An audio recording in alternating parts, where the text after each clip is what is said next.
YouTube channels ஒருங்கிணைந்து நடத்தி கொண்டிருக்கிற சே மை நேம் அம்பேத்கர்,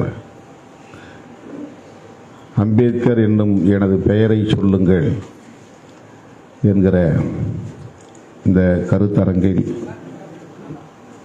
பங்கேற்று மிகச் சிறப்பானதொரு உரையை நம்மிடையே வழங்கி அமர்ந்திருக்கிற மூத்த ஊடகவியலாளர் அருமை தோழர் ஆழி செந்தில்நாதன் அவர்களே, யூடியூப் புரூட்டஸ் நிறுவனர் தோழர் மைனர் அவர்களே, இந்த நிகழ்வை வெற்றிகரமாக நெறிப்படுத்திக் கொண்டிருக்கிற ஊடகவியலாளர் தோழர் மில்டன் அவர்களே, புரட்சியாளர் அம்பேத்கர் அவர்கள்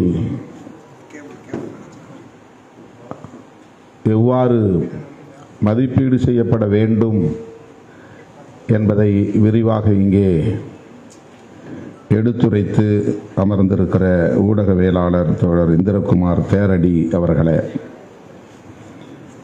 இந்த நிகழ்வில் பங்கேற்று இதனை சிறப்பித்துக் கொண்டிருக்கிற மூத்த ஊடகவியலாளர் தோழர் ஜென்ராம் அவர்களே, இடதுசாரி சிந்தனையாளர் தோழர் மருதையன் அவர்களே, நமது விடுதலை சிறுத்தைகள் இயக்கத்தின் மூத்த பொறுப்பாளர்கள் பொதுநிவளவன் அவர்களே, வன்னியரசு அவர்களே, பாவலன் அவர்களே, வழக்குரைஞர் ரஜினிகாந்த் அவர்களே மற்றும் இந்த பகுதியை சார்ந்த முன்னணி தோழர்களே, திரளாக கூடியிருக்கிற ஜனநாயக சக்திகளே, உங்கள் அனைவருக்கும் என்னுடைய பணிவார்ந்த வணக்கத்தை தெரிவித்துக் கொள்கிறேன். இன்று உலகமே கிறிஸ்துமஸ் திருவிழாவை கொண்டாடி கொண்டிருக்கிறது. கிறிஸ்தவ நம்பிக்கையாளர்கள் அனைவருக்கும் என்னுடைய கிறிஸ்துமஸ் வாழ்த்துக்கள். இன்றைய நாள் வெண்மணி போராளிகளின் நினைவு நாளும் கூட. சாதிய நிலவுடைமை ஆதிக்கத்தை எதிர்த்து தமது இன்னுயிரை நீத்த வெண்மணி தோழர்கள் 44 பேருக்கும், குழந்தைகள் உட்பட அனைவருக்கும் எனது வீர வணக்கத்தை செலுத்துகிறேன். வழக்கமாக இந்த நாளில் நாங்கள் டெல்டா மாவட்டங்களில் ஏதேனும் ஒரு மாவட்டத்தில் வீர வணக்க பொதுக்கூட்டத்தை நடத்துவதுண்டு. அண்மை காலமாக தலைமையகத்திலேயே அதற்கான நினைவேந்தலை நடத்தி வருகிறோம். இன்றைக்கும் காலை 10 மணி அளவில் வெண்மணி வீர வணக்க நாள் நிகழ்வு கட்சியின் தலைமையகமான அம்பேத்கர் திடலில் நடத்த திட்டமிட்டிருந்தோம். நமது அருமை தோழர்கள் யூடியூப் புரூட்டஸ் மைனர் அவர்களும், மில்டன் அவர்களும், இந்திரகுமார் தேரடி அவர்களும் 2 நாட்களுக்கு முன்பு என்னை நேரிலே சந்தித்து இப்படி ஒரு நிகழ்வை நாங்கள் பேரலையின் மூலமாக, யூடியூப் புரூட்டஸ் சேனலின் மூலமாக ஒருங்கிணைக்க விரும்புகிறோம், அதில் நீங்கள் பங்கேற்க வேண்டும் என்று அன்பு கட்டளையிட்டனர். தோழர் ஆழி செந்தில்நாதன் அவர்களும் அதில் பங்கேற்க இருக்கிறார் என்பதை எடுத்துச் சொன்னார்கள். அவர்களின் கட்டளையை மீற இயலாத நிலையில் உடனே அதற்கு நான் இசைவு தந்தேன். இந்த நிகழ்ச்சிக்கு பிறகு தலைமையகத்தில் அந்த வீர வணக்க நிகழ்வையும் நடத்த வேண்டும், ஒப்புக்கொண்ட பல்வேறு நிகழ்ச்சிகளுக்கும் செல்ல வேண்டும். இந்த அவை ஒரு நம்பிக்கையை தருகிற, புத்துணர்வை தருகிற, ஒரு புதிய திசை வழியை தருகிற ஒரு அவையாக இருப்பதை எண்ணி நான் பெருமைப்படுகிறேன், மகிழ்ச்சி அடைகிறேன். தோழர் ஆழி செந்தில்நாதன் உட்பட பேசிய அனைவரும் என் மீதும் இந்த இயக்கத்தின் மீதும் வைத்திருக்கிற நம்பிக்கைக்காக முதலில் என்னுடைய நெஞ்சார்ந்த நன்றியை உரித்தாக்குகிறேன். நம் மீதான நம்பகத்தன்மையை நொறுக்க வேண்டும் என்கிற முயற்சி தொடர்ந்து நடைபெற்று வருகிற சூழலில் அண்மையில் 2 மாத காலம் தொடர்ந்து அந்த நம்பகத்தன்மையின் மீது ஏராளமான தாக்குதல்களை நடத்தி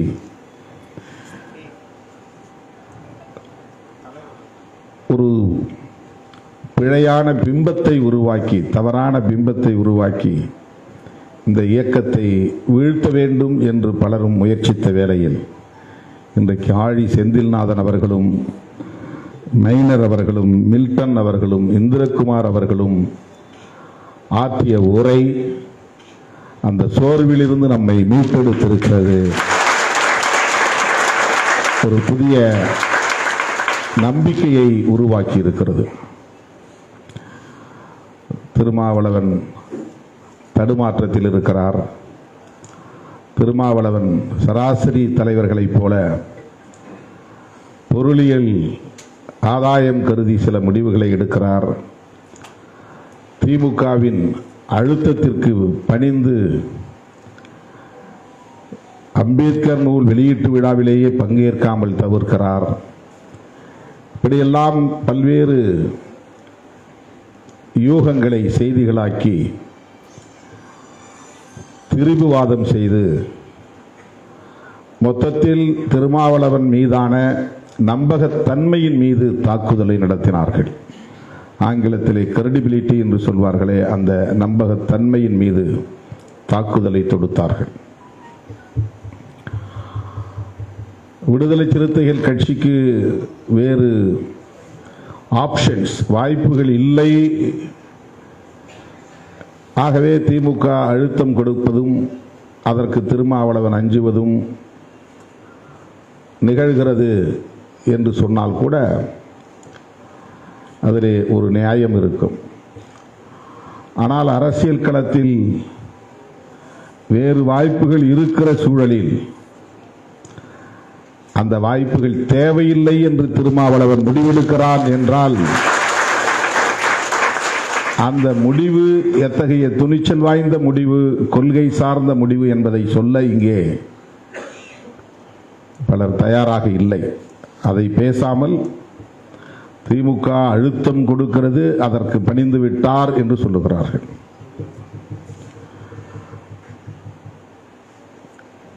கடந்த நாடாளுமன்ற பொதுத் தேர்தலின் போதும் அல்லது சட்டமன்ற பொதுத் தேர்தலின் போதும் எண்ணிக்கை எங்களுக்கு பெரிதல்ல, நாட்டு நலன் முதன்மையானது, சனாதன சக்திகள் இந்த மண்ணில் வலுப்பெற்றுவிடக் கூடாது என்பதற்காக நாங்கள் இந்த கூட்டணியில் நீடிக்க விரும்புகிறோம் என்று நான் சொன்னேன். இந்த முடிவு எத்தகைய முடிவு என்கிற கோணத்தில் யாரும் பெரிதாக விவாதிக்கவில்லை. தோழர் ஆழி செந்தில்நாதன் அவர்கள் பேசிய போது ஒன்றை சொன்னார். தமிழ்நாடு, கேரளா ஆகிய 2 மாநிலங்களை தவிர பிற மாநிலங்களில் சனாதன சக்திகள் இந்த அளவுக்கு வலுப்பெற்று இருக்கிறார்கள் என்பதை மிக சிறப்பாக பதிவு செய்தார். அப்படிப்பட்ட பெருமைக்குரிய தமிழகத்தில் அவர்கள் எப்படியாவது காலூன்றி விட வேண்டும், வேரூன்றி விட வேண்டும் என்று பகீரத முயற்சியில் தொடர்ந்து ஈடுபட்டு வருகின்றனர். அவர்களை வலுப்பெற விடாமல் தடுப்பதற்காகத்தான் விடுதலை சிறுத்தைகள் இந்த பெரும் முயற்சியை மேற்கொண்டு வருகிறது. அது ஒரே காரணம்தான்.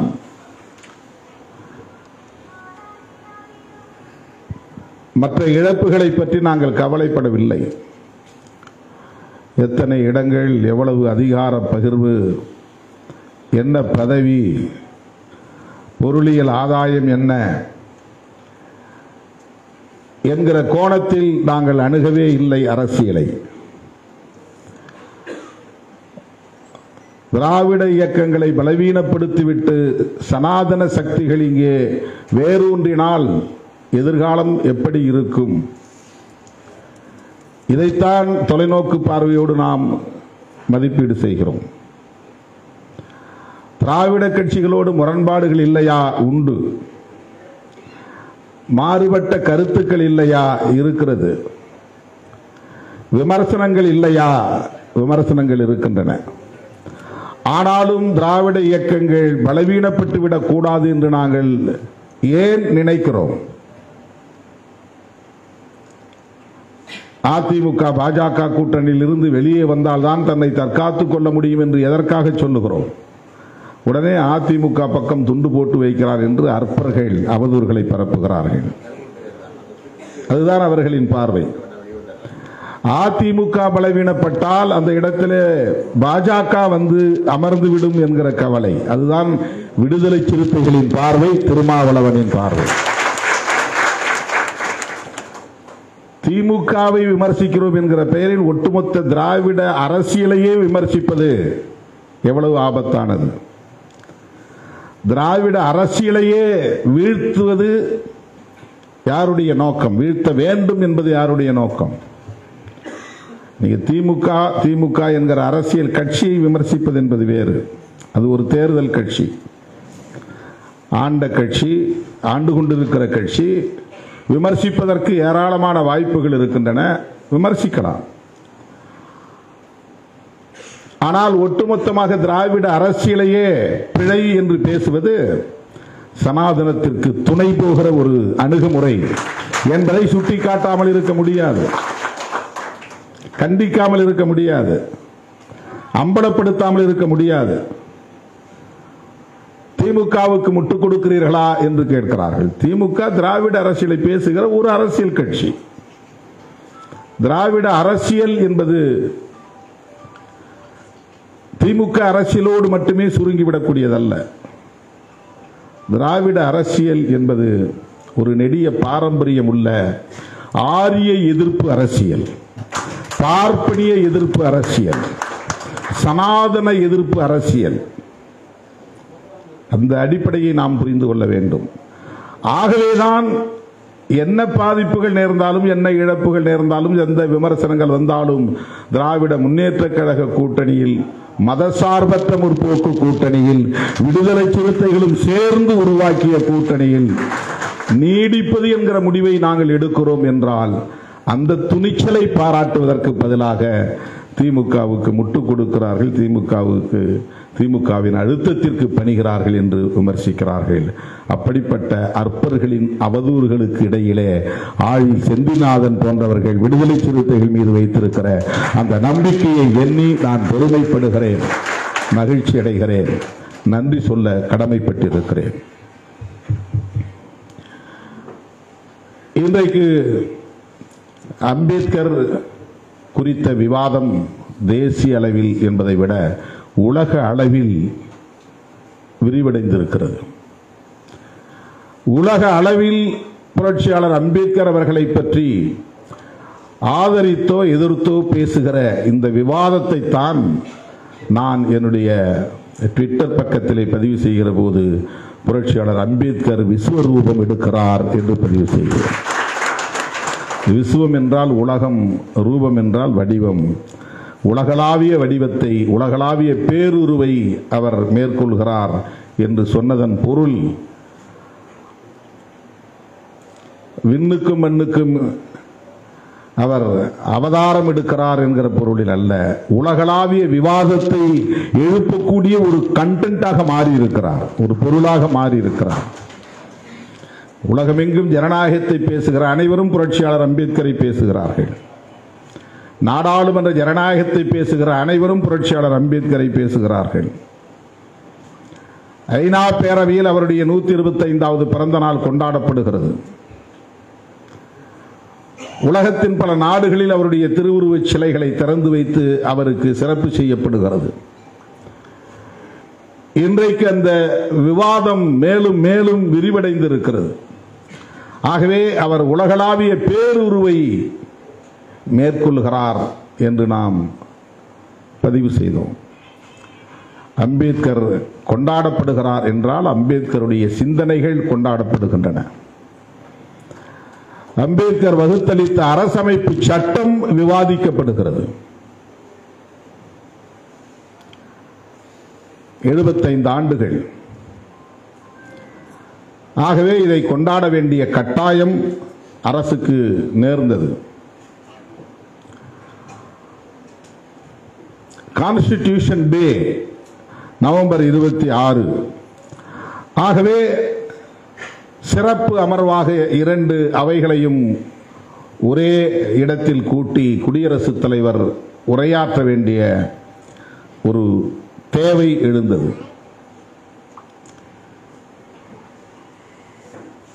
குடியரசுத் தலைவர் மாநிலங்களவை உறுப்பினர்கள் மற்றும் மக்களவை உறுப்பினர்களிடையே உரையாற்றினார். அரசமைப்பு சட்ட தினத்தை போற்றி பேசினார். அரசமைப்பு சட்ட நாள் என்று நவம்பர் 26 ஏற்கனவே கடைபிடிக்கப்பட்டு வந்தது என்றாலும் கூட அது வெகு மக்கள் கடைபிடிக்கக்கூடிய ஒரு நாளாக இந்த பிஜேபி ஆட்சி காலத்தில் தான் அதிகாரப்பூர்வமாக அறிவிக்கப்பட்டது. மோடி அறிவித்தார் 2015.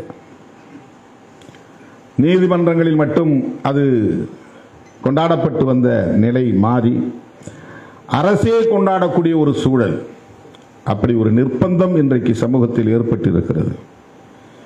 அரசமைப்பு சட்ட தினத்தை கொண்டாட வேண்டும். ஏனென்றால் பாஜகவுக்கு அப்படி ஒரு நிர்பந்தம் ஏற்பட்டது. ஏனென்றால் அவர்கள் ஆட்சி அதிகாரத்தில் அடியெடுத்து வைத்த நாளில் இருந்து பாரதிய ஜனதாவுக்கு எதிரான பல்வேறு விமர்சனங்களுள் முதன்மையான விமர்சனம் இவர்கள் அரசமைப்பு சட்டத்திற்கு எதிரிகள் என்கிற விமர்சனம். தமிழகத்தில் அதை தொடங்கி வைத்த இயக்கம் விடுதலை சிறுத்தைகள் கட்சி. அனைத்து நிகழ்வுகளிலும் அரசமைப்பு சட்டத்தின் சிறப்பை எடுத்து பேசியதோடு மட்டுமில்லாமல் ஏன் பிஜேபியை எதிர்க்கிறோம், ஏன் ஆர்எஸ்எஸ் எதிர்க்கிறோம் என்றால் அவர்கள் அரசமைப்பு சட்டத்தை பாராட்டிக்கொண்டே அதை நீர்த்து போகச் செய்கிற அனைத்தையும் செய்கிறார்கள் என்பதனால்தான்.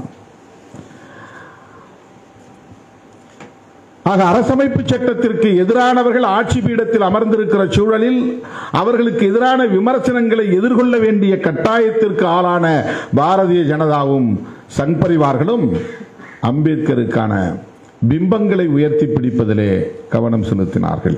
அதில் ஒன்றுதான் அரசமைப்பு சட்ட தினத்தை கொண்டாடுவதும் என்கிற அறிவிப்புமாகும். புதுதில்லியிலே அவர் வாழ்ந்த இல்லம் அலிப்பூர் சாலை எண் 26, அந்த இடத்தை இன்டர்நேஷனல் மெமோரியல் சென்டர் என்று சர்வதேச நினைவகமாக இன்றைக்கு அவர்கள் மாற்றி இருக்கிறார்கள். அந்த கட்டிட வடிவமே அரசமைப்பு சட்ட புத்தகம் திறந்து வைத்திருப்பதை போன்ற வடிவம்தான். அந்த நீங்க வெளியிலிருந்து பார்த்தால் ஏரியல் வியூ, மேலிருந்து பார்த்தால் அரசமைப்பு சட்டம் திறந்து வைத்தது இருப்பதை போன்று அது வடிவமைக்கப்பட்டிருக்கும். அந்த டெரஸ் பகுதியிலே பிரியாம்பிள் ஆஃப் தி கான்ஸ்டிடியூஷன் அந்த முகப்புரை அதிலே பதிவு செய்யப்பட்டிருக்கும். இதை பிஜேபி அரசு செய்தது என்பது உண்மைதான்.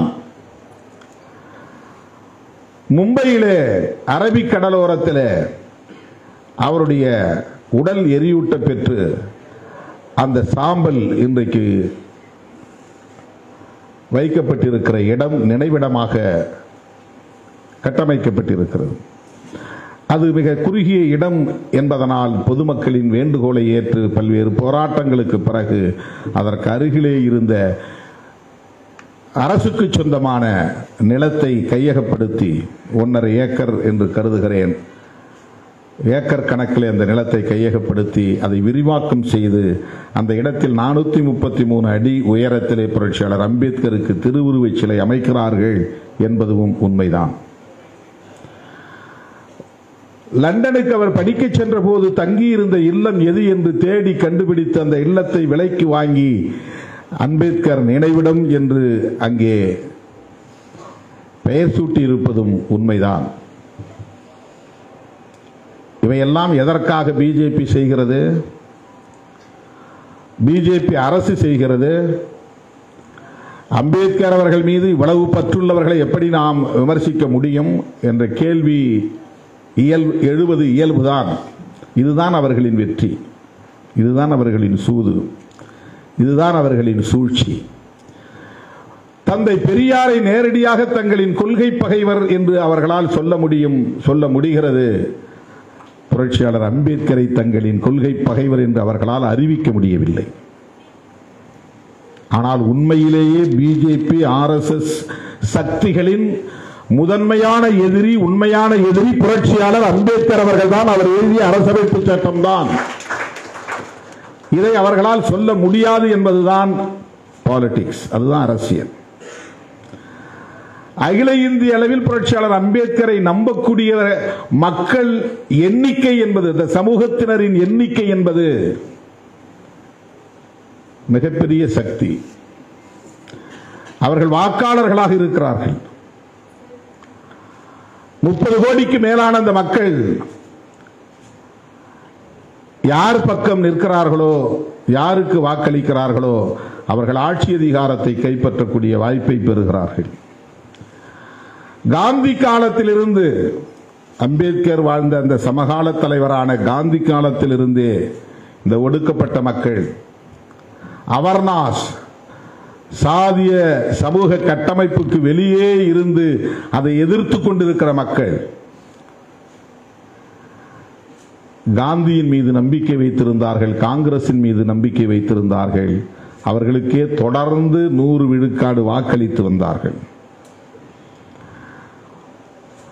காங்கிரஸை அழித்தொழிக்க வேண்டுமானால் காங்கிரசுக்கு தொடர்ந்து வாக்களிக்கக்கூடிய தலித் மற்றும் பழங்குடி மக்களின் வாக்குகளை காங்கிரசுக்கு போக விடாமல் தடுக்க வேண்டும். தலித்துகள் மற்றும் பழங்குடியினரை நேரடியாக காங்கிரசுக்கு வாக்களிக்க வேண்டாம் என்று சொல்லி தடுக்க முடியாது. ஆக அந்த மக்கள் எந்த பிம்பத்தின் மீது நம்பிக்கை வைத்திருக்கிறார்களோ அந்த பிம்பத்தை தம்பயப்படுத்திக் கொள்ள வேண்டும், சுவீகரித்துக் கொள்ள வேண்டும், கையகப்படுத்திக் கொள்ள வேண்டும் என்கிற ஸ்ட்ராட்டஜி ஆர்எஸ்எஸ் ஸ்ட்ராட்டஜி. பெரியாரை எதிர்ப்பதனால் அவர்களுக்கு ஏற்படுகிற வாக்கு இழப்பு என்பது மிக மிக ஒப்பீட்டளவிலே சொற்பமானது. புரட்சியாளர் அம்பேத்கர் அவர்களை எதிர்ப்பதனால் அவர்களுக்கு ஏற்பட போகிற பாதிப்பு என்பது மதிப்பிட முடியாதது. இப்போதும் தலித்துகளும் பழங்குடியினரும் இந்த 10 ஆண்டுகளுக்கு முன்பு வரையில் அவர்கள் காங்கிரஸ் மீது வைத்திருந்த நம்பிக்கை தான் பெருநம்பிக்கை. காங்கிரஸோடு சேருகிற கட்சியினருக்கு வாக்களித்தார்கள் என்பதுதான் யதார்த்தமான உண்மை. ஆகவே அதை தடுப்பதற்கு தலித்துகளை அரவணைக்க வேண்டிய தேவை அவர்களுக்கு இருக்கிறது. தலித்துகளை அரவணைப்பது என்பது அவர்கள் பெரிதும் நம்புகிற அடையாளமாக இருக்கிற புரட்சியாளர் அம்பேத்கரை சுவீகரித்துக் கொள்ள வேண்டிய தேவை இருக்கிறது. இதுதான் ஸ்ட்ராட்டஜி, இதுதான் அவர்கள் கையாளுகிற உத்தி. 2 முக்கிய காரணங்களுக்காகத்தான் தலித்துகளோடும் அம்பேத்கரை கொண்டாடுவது என்கிற நிலைப்பாட்டோடும் அவர்கள் இணைந்து நிற்கிறார்கள். 2 முக்கிய காரணம். ஒன்று, மிக முக்கியமானது காங்கிரஸை பலவீனப்படுத்துவது. 2வது அதிமுக்கியமானது தலித்துகள் சமூகத்தினரிடையே நிகழக்கூடிய மதமாற்றத்தை தடுப்பது. இந்தியா முழுவதும் நாள்தோறும் தலித்துகள் ஏதேனும் ஒரு வகையிலே மதம் மாறிக்கொண்டே இருக்கிறார்கள். இந்தியாவில் இருக்கிற கிறிஸ்தவர்களில் பெரும்பான்மை தலித்துகள் தான். இந்தியாவில் இருக்கிற இஸ்லாமியர்களில் பெரும்பான்மை தலித்துகள் தான். இந்தியாவில் இருக்கிற பௌத்தர்கள் முழுக்க தலித்துகள் தான். இப்படி சொல்லிக்கொண்டே போகலாம். இந்து மதம் நாளுக்கு நாள் பலவீனமடைவதற்கு காரணம் இங்கே மாஸ் கன்வர்ஷன் நிகழ்ந்து கொண்டே இருக்கிறது. கிராமம் கிராமமாக மக்கள் வேறு மதங்களை தழுவுகிறார்கள். இந்து மதத்தில் இருந்து வெளியேறிக் கொண்டிருக்கிறார்கள். அந்த அடையாளங்களை துறந்து கொண்டே இருக்கிறார்கள். ஆகவே இந்த கன்வர்ஷன் என்கிற மதமாற்றத்தை தடுத்து நிறுத்துவதற்கும் காங்கிரஸ் மீது இவர்கள் கொண்டிருக்கிற நம்பிக்கையை தகர்ப்பதற்கும் அம்பேத்கர் அவர்களுக்கு தேவைப்படுகிறார்கள். எனவே இவர்கள் அம்பேத்கரின் கொள்கை மீது பற்றுக்கொண்டு இன்டர்நேஷனல் மெமோரியல் சென்டரை கட்டிவிடவில்லை. புரட்சியாளர் அம்பேத்கர் பேசிய அரசியலின் மீது இருக்கிற பற்றுதலின் அடிப்படையில் அவருடைய நினைவிடத்தை புதுப்பிக்கவில்லை, லண்டனில் நினைவிடத்தை எழுப்பவில்லை. இதெல்லாம் இந்த மக்களை ஏய்ப்பதற்கு கையாளக்கூடிய உத்திகள் என்பதை மறந்துவிடக் கூடாது. 2 முக்கிய காரணம், காங்கிரசுக்கு வாக்களிப்பதை தடுக்க வேண்டும். கன்வர்ஷன் என்கிற மத மாற்றத்தை தடுக்க வேண்டும். புரட்சியாளர் அம்பேத்கர் பேசிய அரசியலை பேசாமலேயே, அதாங்க தோழர் சொன்னார், இந்திரகுமார் என்று கருதுகிறேன், மில்டனோ இந்திரகுமார், அவருடைய எழுத்துக்களில் கவனம் செலுத்தாமல் அவருடைய உருவத்தில் கவனம் செலுத்தினார். அந்த பிம்பத்தை கட்டமைப்பதிலே அவருடைய சிந்தனைகளில் கவனம் செலுத்த விடாமல் தடுக்கிற முயற்சி. இதோ இவ்வளவு பெரிய சிலை பாருங்கள் உங்கள் தலைவருக்கு, இதோ இவ்வளவு பெரிய இன்டர்நேஷனல் மெமோரியல் சென்டர், இது என்ன காங்கிரஸா செய்தது?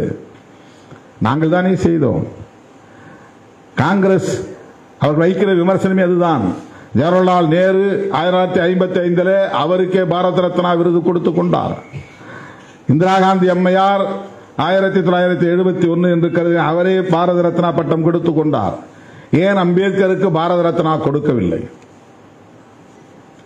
விபி சிங் கொடுத்தார். அப்போது இவர்கள் விபி சிங் ஆட்சிக்கு ஆதரவளித்துக் கொண்டிருந்தார்கள். இவர்கள் ஒன்றும் அம்பேத்கருக்கு பாரத ரத்னா கொடுங்கள் என்று ரெக்கமெண்ட் செய்யவில்லை. விபி சிங் எடுத்த முடிவை இவர்களால் எதிர்க்க முடியவில்லை. எதிர்க்க வேண்டும் என்பது உள்ளூர உணர்வு, எதிர்க்க முடியாது என்பது நடைமுறை உண்மை.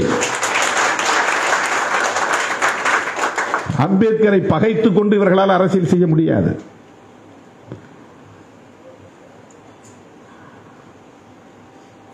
ஆகவே இவர்கள் அம்பேத்கரின் சிந்தனைகளை போற்றவில்லை.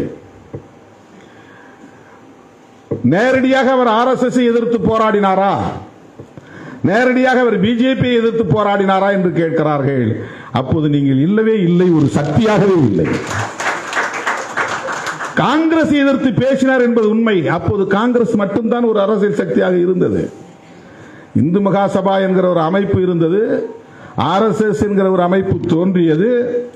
இதெல்லாம் வரலாற்று உண்மைகள். ஆனால் இவர்கள் அப்போது எங்கே இருந்தார்கள் என்றால் அதுதான் கசப்பான உண்மை. இந்த RSS உணர்வாளர்கள், சனாதன சக்திகள் எங்கே இருந்தார்கள் என்றால் வெளிப்படையாக ஒப்புக்கொள்ள வேண்டிய உண்மை, காங்கிரஸில் இருந்தார்கள்.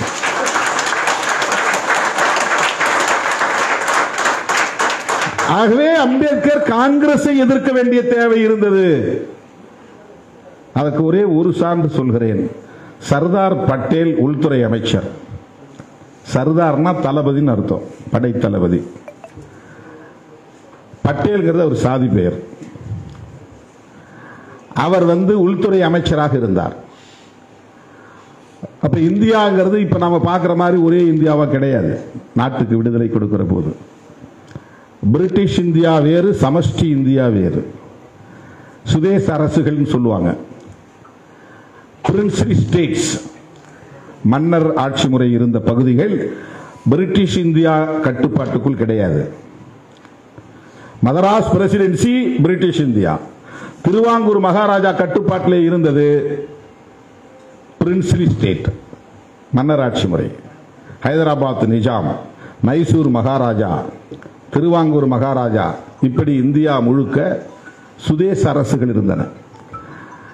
அதற்கு வெள்ளைக்காரன் சுதந்திரம் கொடுக்கவில்லை, கொடுக்க முடியாது. அவன் கட்டுப்பாட்டில் இருந்த மதராஸ் பிரசிடென்சி, சென்னை மாகாணம், பாம்பே பிரசிடென்சி, பம்பாய் மாகாணம், பெங்கால் பிரசிடென்சி, அப்ப வங்கம் பிரிவினை அடையாமல் இருந்த நேரம். இப்ப பங்களாதேஷ் இருக்கு இல்லையா, பங்களாதேஷ் அப்ப ஒரு தனி நாடாக மாறாமல் இருந்த போது அது பெங்கால் பிரசிடென்சி. இது வெஸ்ட் பெங்கால், அது ஈஸ்ட் பெங்கால். அது பங்களாதேஷாக மாறிவிட்டது. வெஸ்ட் பெங்கால் இந்தியாவுக்குள்ளே இருக்கு. ஆனா அது ஒட்டுமொத்தமா பெங்கால் பிரசிடென்சி என்று இருந்தது. சென்ட்ரல் பிராவின்சஸ் இருந்தது. இதெல்லாம் வெள்ளைக்காரன் கட்டுப்பாட்டுக்குள்ளே, ஆங்கிலேய ஏகாதிபத்தியத்தின் கட்டுப்பாட்டுக்குள்ளே இருந்த பகுதிகள்.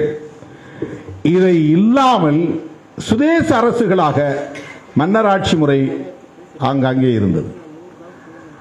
அவர்களை எல்லாம் ஒன்று சேர்க்கிற முயற்சி உள்துறை அமைச்சர் என்கிற முறையிலே அவருக்கு அந்த கடமை இருந்தது, டியூட்டி இருந்தது. அதனால எல்லாரையும் கூப்பிட்டு வச்சு பேசினாங்க. பண்டிட் ஜவஹர்லால் நேரு, சர்தார் பட்டேல், நீங்க எங்களோட சேர்ந்துரு, எங்களோட சேர்ந்துரு, எங்களோட சேர்ந்துருன்னு எல்லாம் சேர்ந்துட்டாங்க. ஹைதராபாத் நிஜாம் முடியாதுன்னார். இந்த தெலுங்கானா பகுதி இருக்கு பாருங்க, அவர் முடியாதுன்னார். படையை அனுப்பி போய் அவங்களை அச்சுறுத்தி தான் பணிய வைத்தார்கள். ஜம்மு காஷ்மீர் பல்வேறு ஒப்பந்தங்களுக்கு இடையில் தான் நான் உங்களோட சேர்ந்துக்கிறேன், பாகிஸ்தானோட நான் போகல, நான் உங்களோட சேர்ந்துக்கிறேன். அது தனி நாடாகி போயிடுச்சு. அதுவும் பிரிட்டிஷ்காரனுடைய கட்டுப்பாட்டில் இருந்த பகுதி தான். இன்னைக்கு பாகிஸ்தான் நாம் சொல்லக்கூடிய பகுதியெல்லாம் இந்தியாவா ஒரே தேசமா இருந்த பகுதி. அவன் தனியா பிரிஞ்சு போச்சு. அப்ப ஜம்மு காஷ்மீர் யாரோட போறது? அங்க முஸ்லீம்கள் அதிகமா இருக்கிறாங்க, இந்துக்களும் இருக்கிறாங்க. அவங்க யாரோட போறது? பிரச்சனை வருது, பேச்சுவார்த்தை நடத்துறாங்க. இந்தியாவோட சேர்ந்துற ஒரு கண்டிஷன், நிபந்தனைகள். அதுக்காக உருவாக்கப்பட்டதான் ஆர்டிகல் 370. இதையெல்லாம் செய்தவர் பட்டேல். ஏனென்றால் அவர் உள்துறை அமைச்சர். அதனால் அவர் இரும்பு மனிதர் என்று அழைக்கப்படுகிறார். காங்கிரஸ் அவரை கொண்டாடுவது சரி, அவர் காங்கிரஸ்காரராக இருந்தார் என்பதுதான் உண்மை. ஆனால் அவருக்கு பிஜேபி அரசாங்கம் உலகத்திலேயே உயர்ந்த சிலையை நிறுவி இருக்கிறது. காங்கிரஸ்காரங்க ஏன் கட்சிக்காரனுக்கு நீ செலவு வைக்கிறன்னு போய் தடுக்க முடியல. திமுக காரங்க போய் எம்ஜிஆருக்கு செலவு வச்சா அதிமுக காரங்க விட்டு ஒத்துவாங்களா? அல்லது திமுக ஆட்சியில் ஜெயலலிதா அம்மாவுக்கு செலவு வச்சா அதிமுக காரங்க ஒத்துக்குவாங்களா? ஆனா அந்த அதிசயம் இந்தியாவில் நடந்தது.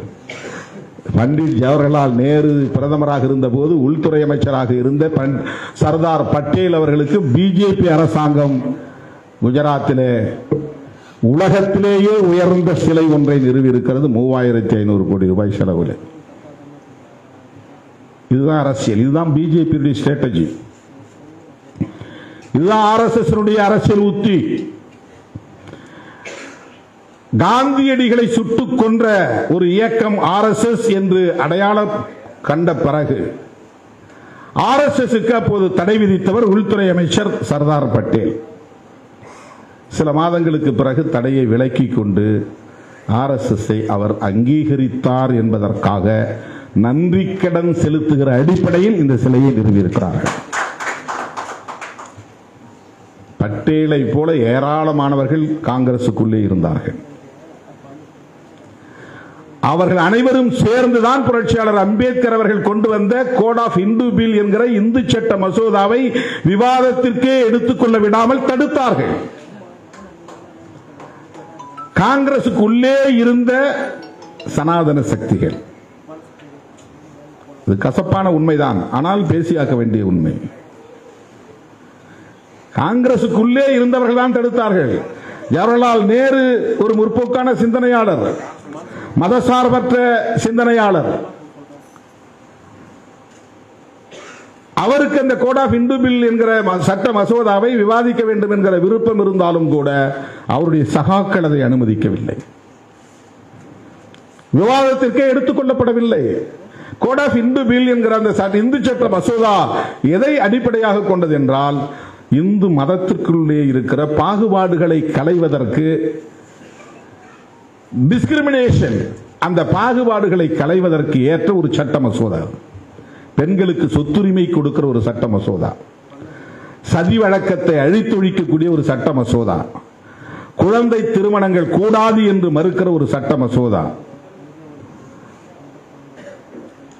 ஒரு புரட்சிகரமான மாற்றங்களை இந்து மதத்திற்குள்ளே கொண்டு வந்து சிதறி கிடக்கிற அந்த மதம், அப்போது இந்து மதம் என்று அழைக்கப்படாத நிலையிலே ஆங்காங்கே சிதறி கிடந்த எல்லாவற்றையும் ஒருங்கிணைத்து இந்து என்கிற ஒரு அடையாளத்தை தருவதற்கும் வாய்ப்பை உருவாக்கிய மதம் அது. ஒரு யூனிஃபைடு ரிலீஜன், அதை உருவாக்குவதற்கான ஒரு சட்டம் மசோதா அது. அதை கொண்டு வரக்கூடாது என்று பெண்களை கொண்டே போராட வைத்தவர்கள் RSS, இந்து மகாசபா. நாடாளுமன்றத்திற்கு முன்னால் நூற்றுக்கணக்கான பெண்களை கொண்டு வந்து புரட்சியாளர் அம்பேத்கருக்கு எதிராக ஆர்ப்பாட்டம் நடத்த வைத்தவர்கள். அதை விவாதத்திற்கே எடுத்துக் கொள்ளவில்லை. அதுலதான் கோபப்பட்டு வெளியே வர ராஜினாமா செய்கிறார் புரட்சியாளர் அம்பேத்கர். பல காரணங்களை சொல்லுகிறார். அதில் முதன்மையான காரணம் கோட் ஆஃப் இந்து பில் விவாதத்திற்கு எடுத்துக் கொள்ளப்படவில்லை. ஜவஹர்லால் நேரு அவர்களிடத்திலே நான் பலமுறை இது பற்றி பேசியிருக்கிறேன், பலமுறை அழுத்தம் கொடுத்திருக்கிறேன். ஆனால் வேண்டும் என்றே திட்டமிட்டு அதை விவாதத்திற்கு எடுத்துக் கொள்ளவில்லை என்பது எனக்கு வேதனை அளிக்கிறது. ஓபிசி மக்களுக்கு இடஒதுக்கீட்டை உறுதிப்படுத்துவதற்கு முன்னதாக அவர்களின் நிலை குறித்து ஆராய்வதற்கு, கல்வி நிலை, பொருளாதார நிலை ஆகியவற்றை ஆராய்வதற்கு ஒரு கமிஷன் போட வேண்டும் என்று நான் வலியுறுத்தினேன். இந்த கமிஷன் போடவில்லை. திட்டக்குழுவில் யார் யாரையோ உறுப்பினராக சேர்க்கிறார்கள், பெயரை நியமனம் செய்கிறார்கள். ஆனால் உலகம் அறிந்த ஒரு எக்கனாமிஸ்ட், ஒரு பொருளியல் வல்லுநர் என்கிற பெயரை கொண்ட நான் புறக்கணிக்கப்படுகிறேன், எனக்கு அந்த முக்கியத்துவம் தரப்படவில்லை, திட்டமிட்டே புறக்கணிக்கப்படுகிறேன் என்று பல காரணங்களை சொல்லுகிறார். அதில் தி கோட் ஆஃப் இந்து பில் விவாதத்திற்கு எடுத்துக் கொள்ளப்படவில்லை. ஓபிசி மக்களுக்கான இடஒதுக்கீட்டை உறுதி செய்வதற்கு ஒரு கமிஷன் நியமிக்கப்படவில்லை என்கிற காரணங்களை சொல்லிவிட்டு தான் ராஜினாமா செய்கிறார். காங்கிரஸோடு அவருக்கு முரண்பாடு இருந்தது, இல்லை என்று நாம் மறுக்கவில்லை. அப்போது காங்கிரஸ் மட்டுமே மக்களிடத்தில் செல்வாக்கோடு இருந்தது. அப்போது பிஜேபி என்ற ஒரு கட்சியே கிடையாது. 1977 ஜனதா உருவான போது இவர்கள் ஜனசங்கமாக அந்த ஜனதா கூட்டணியில் இருந்தார்கள். அதன் பிறகுதான் அது ஜனதா என்பது உடையும் போது அதிலே பல ஜனதாக்கள் உருவாயின. ஜனதா தள் அந்த ஜனதாவிலிருந்து உருவானதுதான். ராஷ்டிரிய ஜனதா தள் அந்த ஜனதாவிலிருந்து உருவானதுதான். பாரதிய ஜனதா அந்த ஜனதாவிலிருந்து உருவானதுதான். ஜனதா தள் யுனைடெட், ஜனதா தள் செக்யூலர், இதெல்லாம் இவர்கள்லாம் எங்க இருந்தாங்கன்னா ஜனதாங்கிற கூட்டணிக்குள்ள இருந்தாங்க. மொரார்ஜி தேசாய், சரண் சிங் இவர்கள் எல்லாம் இருந்த அந்த கூட்டணிக்குள்ள இருந்தாங்க. அதுல ஒரு அமைப்பு தான் ஜனசங். ஜனசங் என்பதுதான் RSS அரசியல் பிரிவு. இந்த ஜனசங்கம் தான் பின்னாளில் பாரதிய ஜனதா என்று தன்னை அடையாளப்படுத்திக் கொண்டு தேர்தலில் நின்று 84 2 MP, 2024 விடுதலை சிறுத்தைகள் கட்சிக்கு 2 MP, 1984 பாரதிய ஜனதா கட்சிக்கு 2 MP. அந்த 2 MPயை கொண்டு அவர்கள் பல்வேறு உத்திகளை கையாண்டு பாபர் மசூதி இடிப்பு வரையில் சென்று பெரும்பான்மைவாத அரசியலை கையில் எடுத்து எங்களுக்கு சிறுபான்மையினர் வாக்குகள் தேவையில்லை என்று வெளிப்படையாக அறிவித்து சிறுபான்மை மக்களுக்கு எதிரான வெறுப்பு அரசியலை வெளிப்படையாக பேசி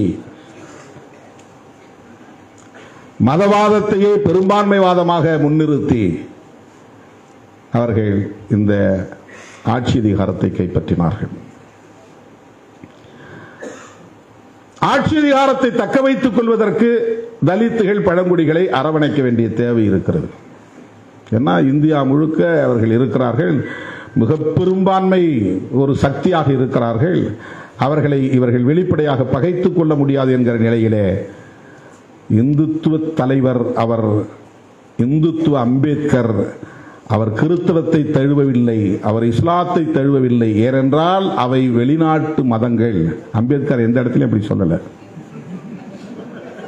இது எவ்வளவு பெரிய அப்பட்டமான பொய், அந்த புழுகு, ஆகாச புழுகு, எவ்வளவு மோசமான ஒரு திரிபுவாதம், எவ்வளவு பெரிய மோசமான திரிபுவாதம். இதுதான் ஆபத்தானது. அம்பேத்கரை விழுங்கி செரிக்க பார்க்கிறார்கள். இதை தடுக்கவில்லை என்று சொன்னால் மிகப்பெரிய ஆபத்தை இந்த தேசம் சந்திக்கும். அந்த பொறுப்புணர்வோடு இயங்குகிற இயக்கம் தான் விடுதலை சிறுத்தைகள் கட்சி. அந்த தெளிவோடு இயங்குகிற இயக்கம் தான் விடுதலை சிறுத்தைகள் கட்சி. வேற என்ன தனிப்பட்ட முறையில் அவங்களுக்கு நமக்கு என்ன பிரச்சனை இருக்கு? ஆகவே பிஜேபி காங்கிரஸை விமர்சிக்கிறது. அப்படி விமர்சிக்கிற நேரத்தில், தேர்தல் நேரத்திலே அம்பேத்கரை கான்ஸ்டிடியூயன்ட் அசம்பிளிக்குள்ள உள்ள நுழைவிடாம தடுக்க முயற்சி பண்ணீங்க, தோக்கடிச்சிங்க. ஆனா உண்மையிலே அம்பேத்கரை பதிவு செய்திருக்கிறார். நாம அண்மையிலே வெளியிட்ட அறிக்கையை நீங்கள் படித்தால் தெரியும். அவரை தோற்கடிக்க பெருமுயற்சி எடுத்துக்கொண்டவர் வீர் சவார்கர். சாவர்கர், அவர் பேர் சாவர்கர் தான், வீரர் சாவர்கர்ன்றாங்க. சாவர்கர் அம்பேத்கருக்கு எதிராக பிரச்சாரம் செய்தார். தேர்தலில் யார் நின்னாலும் தோக்கடிக்கும் தான் நினைப்போம். அது ஒரு எலக்டோரல் மோட்டிவ் தானே. இப்போ என்னை எதிர்த்து ஐயா நல்ல நிற்கிறாருன்னா நான் உடனே வேண்டான்னு பின்வாங்க மாட்டேன். எப்படியாவது நான் ஜெயிக்கணும்னு நினைப்பேன். அது நல்ல மனிதர், உயர்ந்த மனிதர், அவர் வெற்றி பெற்றால் நல்லது, அவர் வெற்றி பெறணும் அப்படின்னு என் மனசுக்குள்ள இருந்தாலும் நான் தான் காம்படிட்டார்னா நான் என்ன நினைப்பேன்? நான் ஜெயிக்கணும்னு தான் நினைப்பேன். அப்போ காங்கிரஸை கடுமையாக விமர்சித்துக் கொண்டிருந்தவர் புரட்சியாளர் அம்பேத்கர். காந்தியை மகாத்மா என்று சொன்னால் அதை என்னால் ஏற்றுக்கொள்ள முடியாது என்று வெளிப்படையாக சொன்னார். உதறுகளிலே புன்னகையையும் அக்குலிலே கத்தியையும் மறைத்து வைத்துக் கொண்டிருக்கிற ஒரு நபர் உங்களுக்கு மகாத்மா என்று சொன்னால் அவரும் மகாத்மா தான் என்று சொன்னார். இந்த விமர்சனம் யாரும் காந்தி பண்ணது கிடையாது. கம்யூனல் அவார்டு, செப்பரேட் எலக்ட்ரேட், அது பெரிய நீண்ட சப்ஜெக்ட், நீண்ட நேரம் பேசணும். வட்டமேசை மாநாட்டில் புரட்சியாளர் அம்பேத்கரும் தாத்தா ரெட்டமலை சீனிவாசன் அவர்களும் ஒடுக்கப்பட்ட மக்களின் பிரதிநிதிகளாக பங்கேற்றார்கள். அவரையே அழைத்தீர்கள் என்று காந்தி கோபப்பட்டார், ஆத்திரப்பட்டார். முதல் வட்டமேசை மாநாடு 1930 நடந்ததில் அவர் பங்கேற்க போகவில்லை. இதுவும் ஒரு காரணம். அவர் என்ன சொல்றாருன்னா, நீங்க இந்து மதத்தை பிரிக்க பாக்குறீங்க, அவங்களும் இந்து தான், நாங்களும் இந்து தான், அவங்களுடைய ரெப்ரசன்டேட்டிவ் நான் தானே, பிரதிநிதி நான் தானே, அப்புறம் எதுக்கு தனியா அம்பேத்கருக்கு அழைப்பு விடுக்கிறீங்க? இரண்டாவது மாநாட்டில் போய் வெளிப்படையா பேசுறாரு அம்பேத்கர், காந்தி. உடனே அம்பேத்கர் எழுந்து, நீங்க இந்துக்களின் பிரதிநிதி வேணா சொல்லிக்கிங்க, ஷெட்யூல் காஸ்ட் பிரதிநிதி அல்ல, நானும் என் நண்பர் ரெட்டமலை சீனிவாசனும் அவர்களின் பிரதிநிதியாக வந்திருக்கிறோம் என்று அதே வட்டமேசை மாநாட்டில் புரட்சியாளர் அம்பேத்கர் பேசினார் என்பது வரலாற்று குறிப்பு. இந்த செப்பரேட் எலக்டரேட் சம்பந்தமாக புரட்சியாளர் அம்பேத்கர் ஒரு தீர்மானம் கொண்டு வரப்போகிறார். அதை நீங்கள் ஆதரிக்க கூடாது என்று இஸ்லாமிய பிரதிநிதியாக இருக்கிற ஆகா கான் அவர்களை நேரிலே போய் பார்த்து காந்தியடிகள் அங்க லாபி பண்றார். நீங்க என்ன கோரிக்கை வச்சாலும் அந்த கோரிக்கை நான் சப்போர்ட் பண்றேன், ஆனால் அம்பேத்கர் பேசக்கூடிய கருத்துக்கு நீங்க ஆதரவு தெரிவிக்க கூடாது, முஸ்லிம்கள் எதிர்ப்பு தெரிவிக்கணும். இப்ப ஆகா கான் சொல்லி இருக்கிறாரு, அவர்களும் ஒடுக்கப்பட்டவர்கள் தான், சிறுபான்மையினர் தான், அவர்களின் கோரிக்கைக்கு நான் ஒருபோதும் எதிராக இருக்க மாட்டேன் என்று மறுதளித்திருக்கிறார். இஸ்லாமிய தலைவர் ஆகா கான் மறுத்திருக்கிறார். இது அம்பேத்கருக்கும் காந்திக்கு இருந்த சண்டை. பல முறை கடிதம் எழுதுறார். வட்டமேசை மாநாட்டை முடிச்சுட்டு அவர் இந்தியாவுக்கு திரும்பின பிறகு கடிதம் எழுதுறார், தயவு செய்து நீங்கள் எந்த காரணத்தை முன்னிட்டும் ஷெட்யூல் காஸ்ட், ஷெட்யூல் ட்ரைப்ஸ் மக்களுக்கு தனி வாக்காளர் தொகுதியை தந்துவிடக் கூடாது, இரட்டை வாக்குரிமையுள்ள தனி வாக்காளர் தொகுதியை தந்துவிடக் கூடாது, separate electorate with dual voting rights தரக்கூடாது. பொது தொகுதியில் நிற்கிறவங்களுக்கு எஸ்சி மக்கள் ஓட்டு போடலாம், அதே தொகுதியில் ஒரு தலித் நிப்பாட்டுவாங்க, 2 இரட்டை உறுப்பினர் முறை, அந்த ஒரு தலித்துகளுக்கு எஸ்சி மக்கள் மட்டும்தான் ஓட்டு போடணும், தலித் மக்களுக்கு தலித் அல்லாதவர்கள் வாக்களிக்க கூடாது. இதை 30, 31, 32 வட்டமேசை மாநாட்டில் அப்பவே பேசியிருக்கிறார் அம்பேத்கர். 1952 தான் முதல் பொது தேர்தல் இந்தியாவில் வருது. ஆனால் 20 ஆண்டுகளுக்கு முன்பே அவருக்கு ஒரு லாங் விஷன், எஸ்சி அல்லாதவர்கள் ஓட்டு போட்டா பொம்மைகளை தான் தேர்ந்தெடுப்பாங்க, அவர்களுக்கு யார் கை கட்டி நிற்கிறானோ வாய்ப்பத்தி இருக்கிறானோ அவனை தான் தேர்ந்தெடுப்பாங்க, அதனால எஸ்சிக்கான பிரதிநிதியை தேர்ந்தெடுக்க எஸ்சி மக்கள் மட்டுமே ஓட்டு போட வேண்டும், அது ஒரு வாக்குரிமை. அதே தொகுதியில் இருக்கிற பொது வேட்பாளருக்கும் இவன் வாக்களித்தால் தான் இந்த ரிலேஷன்ஷிப் இருக்கும், சோசியல் ரிலேஷன்ஷிப் நீடிக்கும், பொலிட்டிக்கல் ரிலேஷன்ஷிப், அரசியல் உறவு இருந்தால்தான் சமூக உறவு நீடிக்கும். அதனால பொது வேட்பாளரை தேர்ந்தெடுப்பதற்கு ஒரு வாக்கு, தங்களின் வேட்பாளர்களை பிரதிநிதியை தேர்ந்தெடுப்பதற்கு இன்னொரு வாக்கு, இந்த 2 வாக்குரிமைகளை தலித்துகளுக்கு மட்டுமல்ல சிறுபான்மை சமூகத்தவருக்கு வழங்க வேண்டும். மைனாரிட்டிஸ், முஸ்லீம் ரெப்ரசன்டேட்டிவ் நான் முஸ்லீம் ஓட்டு போட்டு தேர்ந்தெடுக்க கூடாது, தலித் ரெப்ரசன்டேட்டிவ் யாரோ அவரை நான் தலித் யாரும் ஓட்டு போட்டு தேர்ந்தெடுக்க கூடாது. இதுதான் அவர் கேட்ட செப்பரேட் எலக்டரேட். இதை கொடுக்க கூடாது என்று சொன்னவர் யார்? காந்தியடிகள். முஸ்லீம்களுக்கு வேண்டுமானால் கொடுத்து விடுங்கள், கிறிஸ்தவர்களுக்கு கொடுங்கள், சீக்கியர்களுக்கு கொடுங்கள், அவர்கள் எங்கள் மதம் இல்லை, வேறு மதம். தலித்துகளுக்கு கொடுக்காதீர்கள், அவர்கள் இந்துக்கள். நீ அப்படி கொடுத்தால் அவர்களை இந்து மதத்தில் இருந்து பிரித்து இந்து மதத்தை பலவீனப்படுத்தி விடுவீர்கள், பிளந்து விடுவீர்கள். இதுதான் அவருடைய கன்டென்ஷன், வாதம். யாரு? காந்தியடிகள். இவர் கடிதம் எழுதிட்டு வேற ஒரு போராட்டத்தில் கைதாகி பூனா சிறையில் இருக்கிறார். அந்த நேரத்தில் பிரிட்டிஷ் அரசாங்கம் டிக்ளேர் பண்ணிட்டான் separate electorate for Dalits and tribes. உடனே அவருக்கு ஆத்திரம் வந்து, இதை திரும்ப பெறுகிற வரையில் நான் உண்ணாவிரதம் இருப்பேன், உண்ணாவிரதம் இருந்து நான் உயிரை துறப்பேன் அப்படின்னு பிடிவாதமாக நிற்கிறார். 1 நாள் 2 நாள் என்று போராட்டம் நீடிக்கிறது. தேசத்தந்தையே உண்ணாவிரதம் இருக்கிறார் என்று நாடே பதறுகிறது. தமிழ்நாட்டில் இருந்து ராஜாஜி, MC ராஜா எல்லாம் போறாங்க, போயிட்டு அம்பேத்கரை பார்க்குறாங்க, கஸ்தூர்பா காந்தி உட்பட. வெள்ளக்காரன் சொல்லிட்டான், நாங்க டிக்ளேர் பண்ணதுதான், இதுல ஏதாவது ஆல்ட்ரேஷன் பண்ணுனா நீ அம்பேத்கர் போய் பாருன்ட்டான்.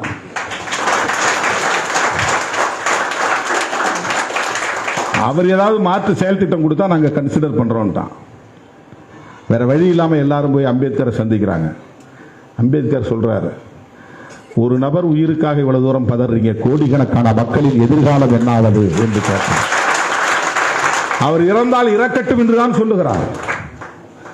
கோடிக்கணக்கான மக்களின் எதிர்காலத்தை நான் பாழாக்க முடியாது, காந்தியடிகள் இறந்தாலும் எனக்கு கவலை இல்லை என்றுதான் சொல்லுகிறார்.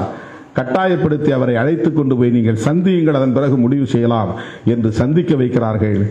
போன உடனே இவர்கள் என்ன நினைத்தார்கள் என்றால், அவர் சன்னியாசி கோலத்தில் இருக்கிறார், அவர் தேசப்பிதாவாக உயர்ந்து நிற்கிறார், மிகப்பெரிய ஒரு சக்தி, அவரை பார்த்ததும் அம்பேத்கர் கரைந்து போவார், காலடியில் விழுந்து விடுவார் என்றுதான் எதிர்பார்த்தார்கள்.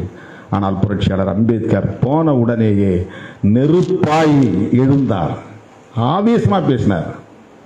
நீங்களும் உங்க காங்கிரஸ் கட்சி இந்த தலித் மக்களுக்கு என்ன செய்தீர்கள்? தீண்டாமை ஒழிக்க என்ன செய்தீர்கள்? கதர் சட்டை போடுறவன் தான் காங்கிரஸ்காரன் ஆகலாம் என்று நிபந்தனை விதிக்கிற நீங்கள் தீண்டாமையை கடைபிடிக்காதவன் தான் காங்கிரஸில் சேரலாம் என்று சொல்லி இருக்கிறீர்களா? இதை ஒரு புத்தகமாக எழுதினார். What Gandhi and Congress done to touch untouchables. தீண்டப்படாத மக்களுக்கு என்ன செய்திருக்கிறீர்கள்? எவ்வளவு பெரிய வால்யூம் புத்தகமே இருக்கிறது. காந்தியடிகளை நேருக்கு நேர் எதிர்த்தவர் புரட்சியாளர் அம்பேத்கர். நாலாவது நாள் பதற்றம் பெருகி அவர் உயிர் போனால் என்னாவது, ஒட்டுமொத்த தலித் மக்களையே இவர்கள் அழித்தொழித்து விடுவார்களே என்கிற நிலையில்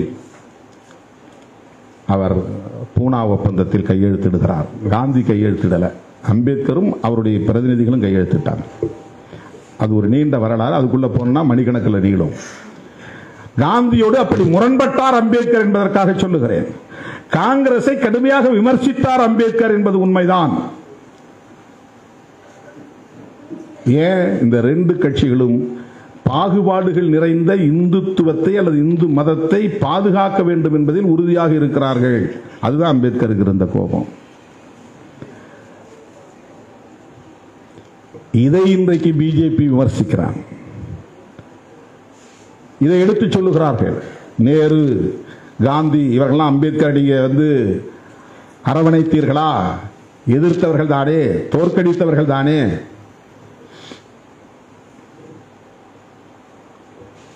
பங்களாதேஷ் இன்னைக்கு ஒரு தனி நாடா இருக்கு.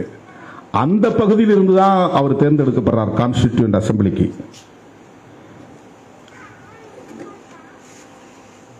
நாடு பிரிவினையான பிறகு அவருடைய உறுப்பினர் பதவி தானாக இழந்து போகிறது.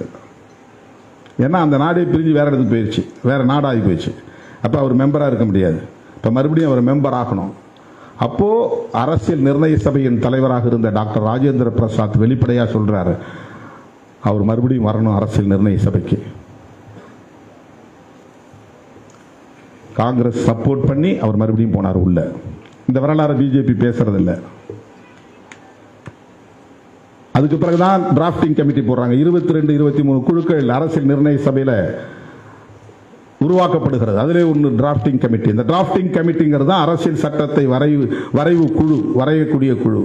அதனுடைய தலைவராக இவரை தேர்ந்தெடுக்கப்படுறாங்க. அப்ப அம்பேத்கர் பேசுறாரு, நான் இந்த கான்ஸ்டிடியூண்ட் அசம்பிளியில் மெம்பர் ஆகணும்னு விரும்பினது எதற்காகனா, இந்த சாதாரண எளிய மக்களின் உரிமைகளுக்காக குரல் கொடுக்க வேண்டும் என்பதற்காக மட்டும்தான் நான் வந்தேன்.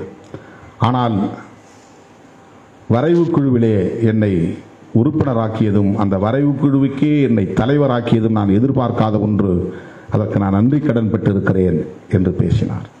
அவரே எதிர்பார்க்கல. அது ஒரு அன்பார்ச்சுனேட் மொமெண்ட். அவர் எதிர்பார்க்கல. ஏன் அம்பேத்கர் அவரை அன்றைக்கு தேர்வு செய்தார்கள் என்றால், உயர்ந்த சாதி என்று சொல்லிக் கொண்ட யாரும் இந்தியாவின் தலைவிதியை தீர்மானிக்கிற வல்லமை பெற்றவர்களாக இல்லை என்பதுதான்.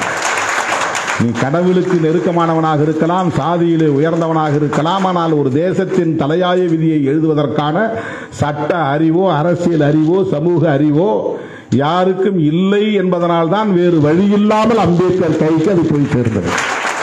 இல்லைன்னா அவ்வளவு பெரிய சான்ஸ் யாராவது விட்டு கொடுப்பாங்களா? 1930களிலேயே காங்கிரஸ் கட்சி தீர்மானம் போடுகிறது அரசியல் நிர்ணய சபையை உருவாக்க வேண்டும் என்று, அரசியல் சட்டத்தை எழுத வேண்டும் என்று.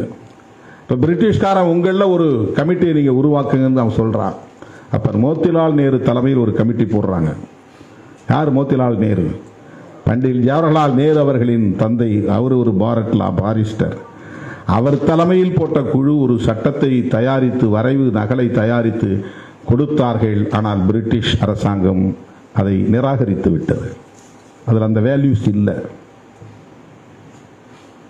அதற்கான அடிப்படை கூறுகள் இதிலே இல்லை. ஆகவே இதற்கு தகுதியானவர் புரட்சியாளர் அம்பேத்கர் அவர்கள் என்பதை அந்த அரசியல் நிர்ணய சபை தீர்மானித்து அந்த பொறுப்பை அவரிடத்திலே கொடுத்தார்கள்.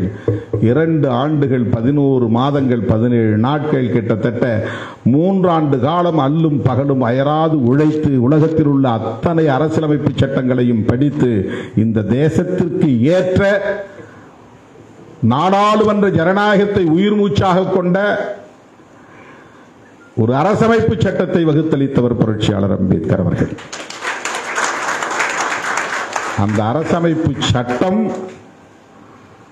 உயிர்ப்போடு இருந்தால் மட்டுமே இந்த தேசத்தை கட்டமைக்க முடியும். ஏன்னா இந்த கான்ஸ்டிடியூஷன் வந்த நேரத்தில் நேஷன்ஹுட் இல்லை, ஒரு தேசமாகவே இது இல்லை. எல்லாத்தையும் இணைச்சாங்க, ஆனால் அவன் தனித்தனியாக தான் இருக்கிறான். பல மதங்கள், பல மொழிகளை பேசுகிற பல்வேறு தேசிய இனங்கள், சுதேச அரசுகளாக இருந்த பாரம்பரியம் உள்ள பகுதிகள், பிரிட்டிஷ் அரசாங்கத்தின் கட்டுப்பாட்டில் இருந்த வேறு ஆட்சி நிர்வாக முறையை கொண்ட பகுதிகள், இதெல்லாம் ஒன்னா சேர்க்கணும். இதுக்கு ஒரு நேஷன்ஹுட் வேணும், ஒரு தேசிய அடையாளம் வேணும். இதை ஒரு தேசமாக்க வேண்டும். இதை ஒரு தேசமாக்க வேண்டும் என்கிற இடத்தில் தான் அரசமைப்பு சட்டத்தின் தேவை எழுகிறது. ஒரே அரசமைப்பு சட்டம், ஒரே நீதி நிர்வாக முறை, ஒரே வகையிலான ஆட்சி நிர்வாக முறை, இதெல்லாம் இருந்தால் தானே ஒரு தேசம் உருவாகும், ஒரு நேஷன்ஹுட் என்பது உருவாகும். அதற்கேற்ப ஒரு சட்டத்தை வடிவமைக்க வேண்டும். அது பயாஸ்டா இருந்துடக்கூடாது. சிறுபான்மையினருக்கு பாதுகாப்பு இல்லாத நிலை இருந்து விடக்கூடாது. இங்கே மொழி சிறுபான்மையினர் இருக்கிறார்கள், மத சிறுபான்மையினர் இருக்கிறார்கள், சாதி சிறுபான்மையினர் இருக்கிறார்கள். சிறுபான்மையினர் என்பது வெறும் இஸ்லாமியர்கள், கிறிஸ்தவர்களை மட்டும் குறிக்கிறது அல்ல. ஒரு மாநிலத்துக்குள்ள பிற மொழி பேசுறவங்க சிறுபான்மையினர், தமிழ் பேசுறவங்க பெரும்பான்மை, தெலுங்கு பேசுறவங்க சிறுபான்மை, கர்நாடகாவோட கன்னடம் பெரும்பான்மை, தமிழ் சிறுபான்மை. கிராமங்களுக்கு போனா பிரசாதிகள் பெரும்பான்மை, தலித் சிறுபான்மை. ஒவ்வொரு சாதியா பார்த்தா ஒவ்வொரு சாதியிலும் சிறுபான்மை இருக்கும். பல சாதிகள் சிறுபான்மை சாதிகள் உண்டு. ஆனால் எஸ்சி நான் எஸ்சி என்றால் எஸ்சி சிறுபான்மை, நான் எஸ்சி பெரும்பான்மை. எல்லா சாதிகளும் ஒரு தெருவில் குடியிருப்பாங்க, இந்த ஒரு சாதி மட்டும் தனியாக குடியிருக்கும். இந்த ஒரு சாதியை அவர்கள் ஒதுக்கி வைத்தவர்கள் இல்லை, இவர்களை ஒதுங்கி வாழ்ந்தவர்கள். உங்களோடு நாங்கள் சேர முடியாதுன்னு ஒதுங்கி வாழ்ந்தவர்கள். நீங்க பிற்போக்குத்தனமான புராண நம்பிக்கைகளை கொண்டவர்கள், நாங்கள் பௌத்தத்தை பின்பற்றிய பகுத்தறிவாளர்கள் என்று இவர்கள் ஒதுங்கி நின்றவர்கள். அதுதான் வரலாறு. ஆக இப்படிப்பட்ட ஒரு சமூக கட்டமைப்பை கொண்ட ஒரு நிலப்பரப்பை ஒரே தேசமாக்க வேண்டும். அப்படி ஆக்குகிற போது எதிர்காலத்தில் பாகுபாடுகளற்ற ஒரு சமூகமாக இது மாற வேண்டும். பாகுபாடுகளற்ற ஒரு சமூகம் என்றால் டிஸ்கிரிமினேட்டரி சொசைட்டி என்று இருக்கிற இந்த நிலையை மாற்றி ஈக்குவாலிட்டி என்பது இங்கே நிறுவப்பட வேண்டும், சமத்துவம் இங்கே நிறுவப்பட வேண்டும். சனாதன இந்தியாவை மாற்றி சமத்துவ இந்தியாவை உருவாக்க வேண்டும். அப்படின்னா ரொம்ப ரொம்ப முக்கியமான தேவை என்னவாக மாறுகிறது என்றால், தோழர் சொன்னார், இங்க 3 விஷயத்தை சொன்னார். மத சார்பின்மை, கூட்டாட்சி, சமூக நீதி சொன்னார்.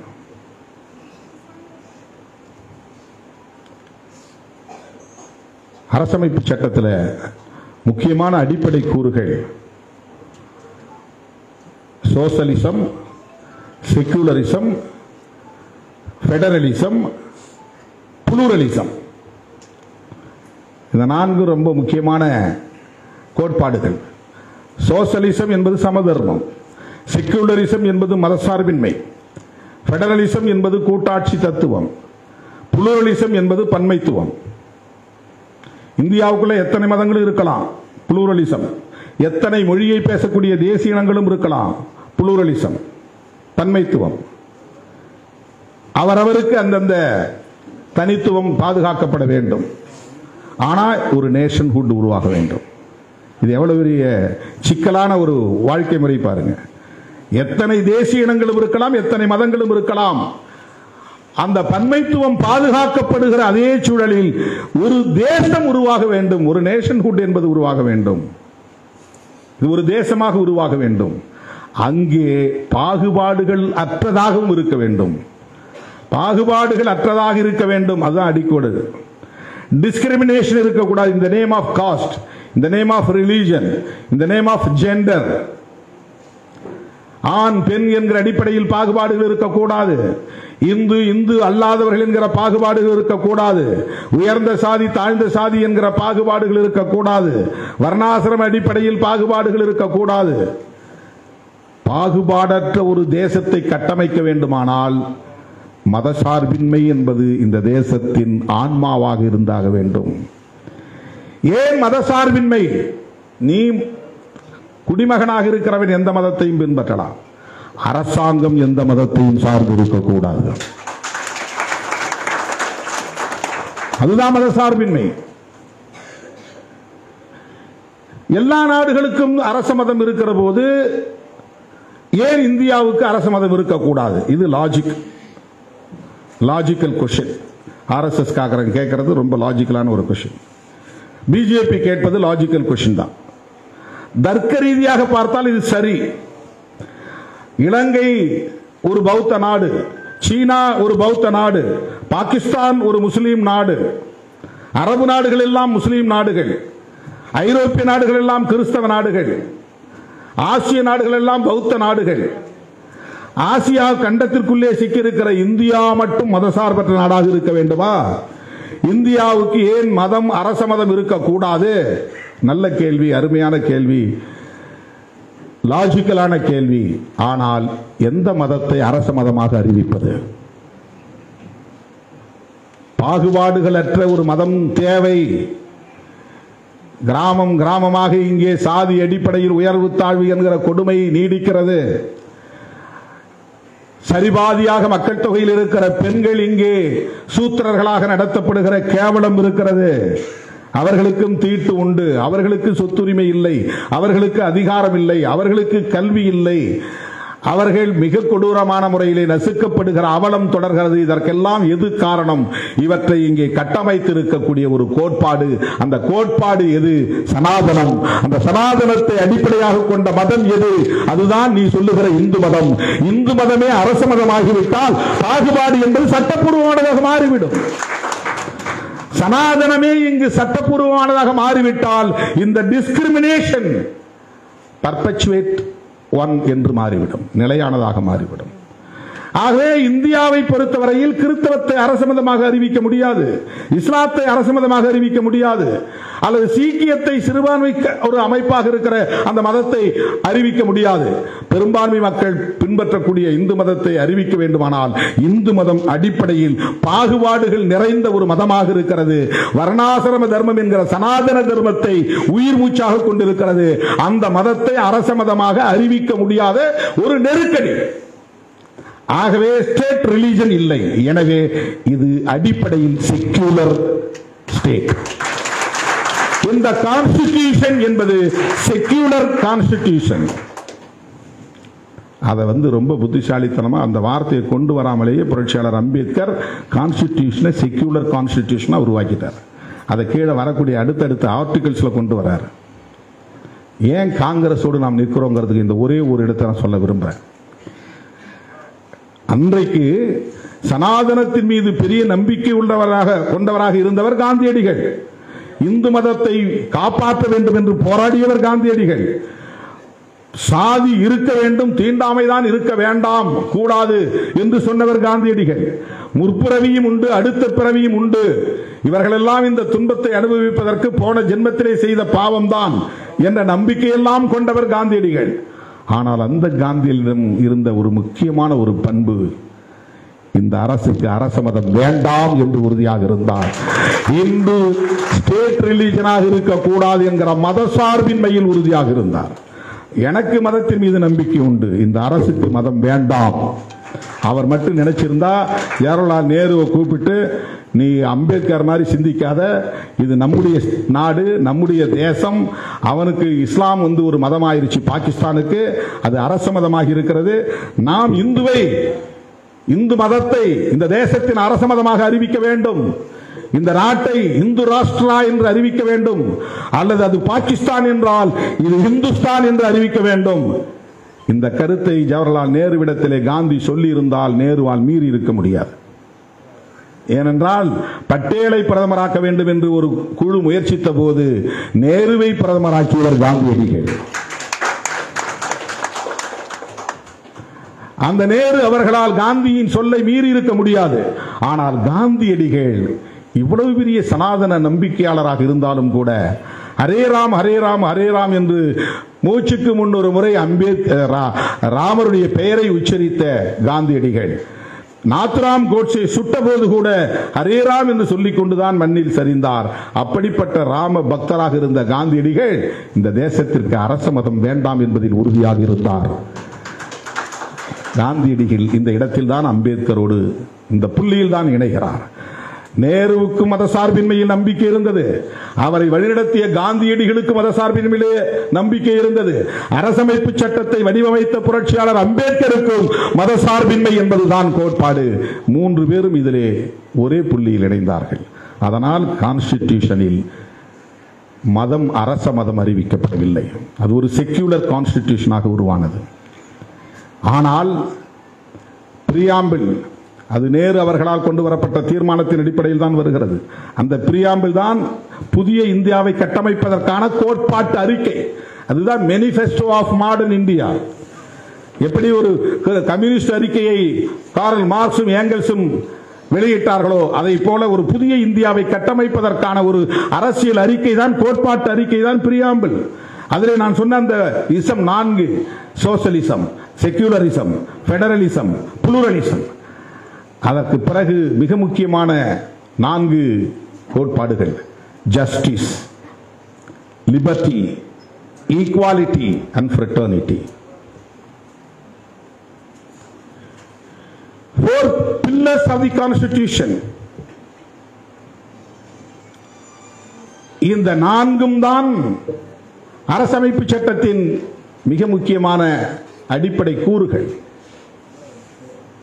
அதுல செக்யூலர் என்கிற எந்த வேர்டும் இல்லை இந்த 4 கோட்பாடுகளையும், அந்த 4 இசத்திலும் கிடையாது. அது கான்ஸ்டிடியூஷன்ல செக்யூலர்ங்கிறது இல்லை.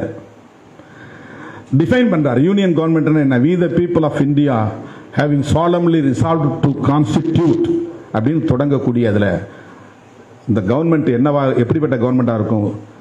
சாவரின் டெமோக்ராட்டிக் ரிபப்ளிக், இந்திய அரசு இறையாண்மையுள்ள ஜனநாயக குடியரசு. 1976 மிசா அறிமுகமாகிறது, maintenance of internal security act. அதுதான் மிசான்னு சொல்றோம். இந்திரா காந்தி தேர்தலில் தோற்று போறாங்க, வழக்கிலையும் அவங்க தோல்வியை உறுதிப்படுத்துறாங்க. அவங்க அதிகாரத்தை தக்க வைக்கணும்னு ஒரு முடிவெடுத்து அவங்க குடியரசுத் தலைவரை பயன்படுத்தி மிசாவை கொண்டு எதிர்க்கிற எல்லா எதிர்க்கட்சி தலைவர்களையும் சிறைப்படுத்தி 20 அம்ச திட்டத்தை கொண்டு வராங்க. அதைத்தான் என்ன சொல்றாங்க, எமர்ஜென்சி நீங்க கொண்டு வந்தீங்க, அந்த எமர்ஜென்சியால கான்ஸ்டிடியூஷனல் வேல்யூஸ் எல்லாம் அடிபட்டு போச்சு அப்படின்னு காங்கிரஸ் மேல இவங்க குற்றம் சாட்டுறாங்க. அந்த நேரத்தில் இந்திரா காந்தி அம்மையார் செய்த ஒன்று ரொம்ப கவனமா நீங்க கேட்கணும் தோழர்களே. ஏன் காங்கிரஸோட நாங்க நிற்கிறோம் அப்படிங்கிறதுக்கு, காங்கிரஸோடு முரண்பாடு நமக்கு இருக்கு. ஈழத்தமிழர் பிரச்சனையில முரண்பாடு இருக்கு, தேசிய இன பிரச்சனைகள முரண்பாடு இருக்கு, பல்வேறு முரண்பாடுகள் இருக்கு, அது வேறு. ஆனால் அரசமைப்பு சட்டத்தின் பிரியாம்பிள் என்கிற முகப்புரையிலே திருத்தம் கொண்டு 3 சொற்களை இணைக்கிறார். ஒன்று அந்த டெஃபினிஷன் ஆஃப் யூனியன் கவர்மெண்ட், அதுல சாவரின் டெமோக்ராட்டிக் ரிபப்ளிக் என்று இருந்த இடத்திலே சாவரின் என்கிற சொல்லுக்கும் டெமோக்ராட்டிக் என்கிற சொல்லுக்கும் இடையிலே 2 சொற்களை இணைக்கிறார், சோசலிஸ்ட், செக்யூலர். அப்ப இன்றைய கான்ஸ்டிடியூஷன்ல யூனியன் கவர்மெண்ட்னா என்ன? Sovereign, socialist, secular, democratic, republic. இறையாண்மையுள்ள, சமதர்மம் உள்ள, மதசார்பற்ற ஜனநாயக குடியரசு. இதுதான் டெல்லியில் இருக்கிற யூனியன் கவர்மெண்ட். இந்த சோசலிஸ்ட் செக்யூலர்ங்கிற 2 வார்த்தை அவர்களுக்கு உறுத்துகிறது. 3வது வார்த்தை என்னன்னா, ஃப்ரெட்டர்னிட்டி என்பதை விவரிக்கிற இடத்துல இன்டெகிரிட்டி என்கிற ஒரு வார்த்தையையும் இந்திரா காந்தி அம்மையார் இணைக்கிறார். 3 சொற்கள்: சோசலிஸ்ட், செக்யூலர், இன்டெகிரிட்டி. இந்த இன்டெகிரிட்டியை பற்றி அவனுக்கு கவலை இல்லை. இந்த சோசலிஸ்ட், செக்யூலர் 2ஐயும் எடுக்கணும். பாரதிய ஜனதா கட்சியை சார்ந்த டாக்டர் சுப்பிரமணிய சுவாமி வழக்கே போட்டார், இந்த 2 சொல்லையும் எடுக்கணும் அப்படின்னு. எந்த அளவுக்கு அவங்க கான்ஸ்டிடியூஷனை நீர்த்து போக செய்ய வேண்டும் என்பதில் உறுதியாக இருக்கிறார்கள், தெளிவாக இருக்கிறார்கள். பல அமைப்புகள் அப்படி புதுசாக நாங்களே கான்ஸ்டிடியூஷன் உருவாக்கிட்டு உத்தரப்பிரதேசத்தை அறிவிச்சான். இந்த தேர்தலுக்கு முன்னால சங்கராச்சாரியார் சபான்னு ஒரு அமைப்பு, அந்த அமைப்பு அறிவிச்சது 2024 தேர்தலில் மீண்டும் பிஜேபி தான் ஆட்சிக்கு வரும். ஆட்சிக்கு வந்தால் நாங்கள் எழுதியிருக்கிற இந்த டிராஃப்டிங் கமிட்டி கான்ஸ்டிடியூஷன், அந்த டிராஃப்டிங் கான்ஸ்டிடியூஷன் டிராஃப்டட் கான்ஸ்டிடியூஷன் தான் சட்டமாக போகுது. அது நடைமுறைக்கு வந்துச்சுன்னா டெல்லி தலைநகரமா இருக்காது, காசி தான் தலைநகரமா இருக்கும். இப்ப பறக்கிற இந்த கொடி தேசிய கொடியா இருக்காது, ஸ்வஸ்திக் போட்ட காவி கொடி தான் தேசிய கொடியா இருக்கும். முஸ்லீம்கள், கிறிஸ்தவர்கள் இந்த நாட்டில் வாழலாம், பிசினஸ் பண்ணலாம், ஓட்டு போட முடியாது. இதெல்லாம் கான்ஸ்டிடியூஷன்ல அவன் எழுதின இந்த டிராஃப்ட்ல சொல்லி இருக்கிறான். அதை அனௌன்ஸ் பண்ணான் ஒருத்தன். அதுல 2 பேர் ரிட்டையர்டு சுப்ரீம் கோர்ட் ஜட்ஜஸ் வேற கமிட்டியில் இருக்கிறாங்க. நாம வேற என்னவோ பார்த்துட்டு உட்காந்துருக்கோம், வெறும் எலக்டோரல் பாலிடிக்ஸ் மட்டும் பார்த்துருக்கோம். அவங்க எந்த அளவுக்கு ஐடியாலஜிக்கலா வேலை செஞ்சுட்டு இருக்கிறாங்க, எவ்வளவு தொலைநோக்கு பார்வையோட வேலை செய்து கொண்டு இருக்கிறார்கள். அப்போ சோசலிஸ்ட் செக்யூலர்ங்கிறத அவங்க கண்ணை உறுத்தக்கூடிய நெருடல். இதை கொண்டு இணைச்சது இந்திரா காந்தி அம்மையார். மிசா காலத்திலே கொண்டு சேர்த்தார். இன்னும் 10 வருஷத்துக்கு பின்னால ஆர்எஸ்எஸ் காரன் ஆட்சிக்கு வந்தாலும் வருவான், அவன் வெளிப்படையா ஸ்டேட் ரிலீஜன் அறிவிக்கிறதுக்கு வாய்ப்பு இருக்கு.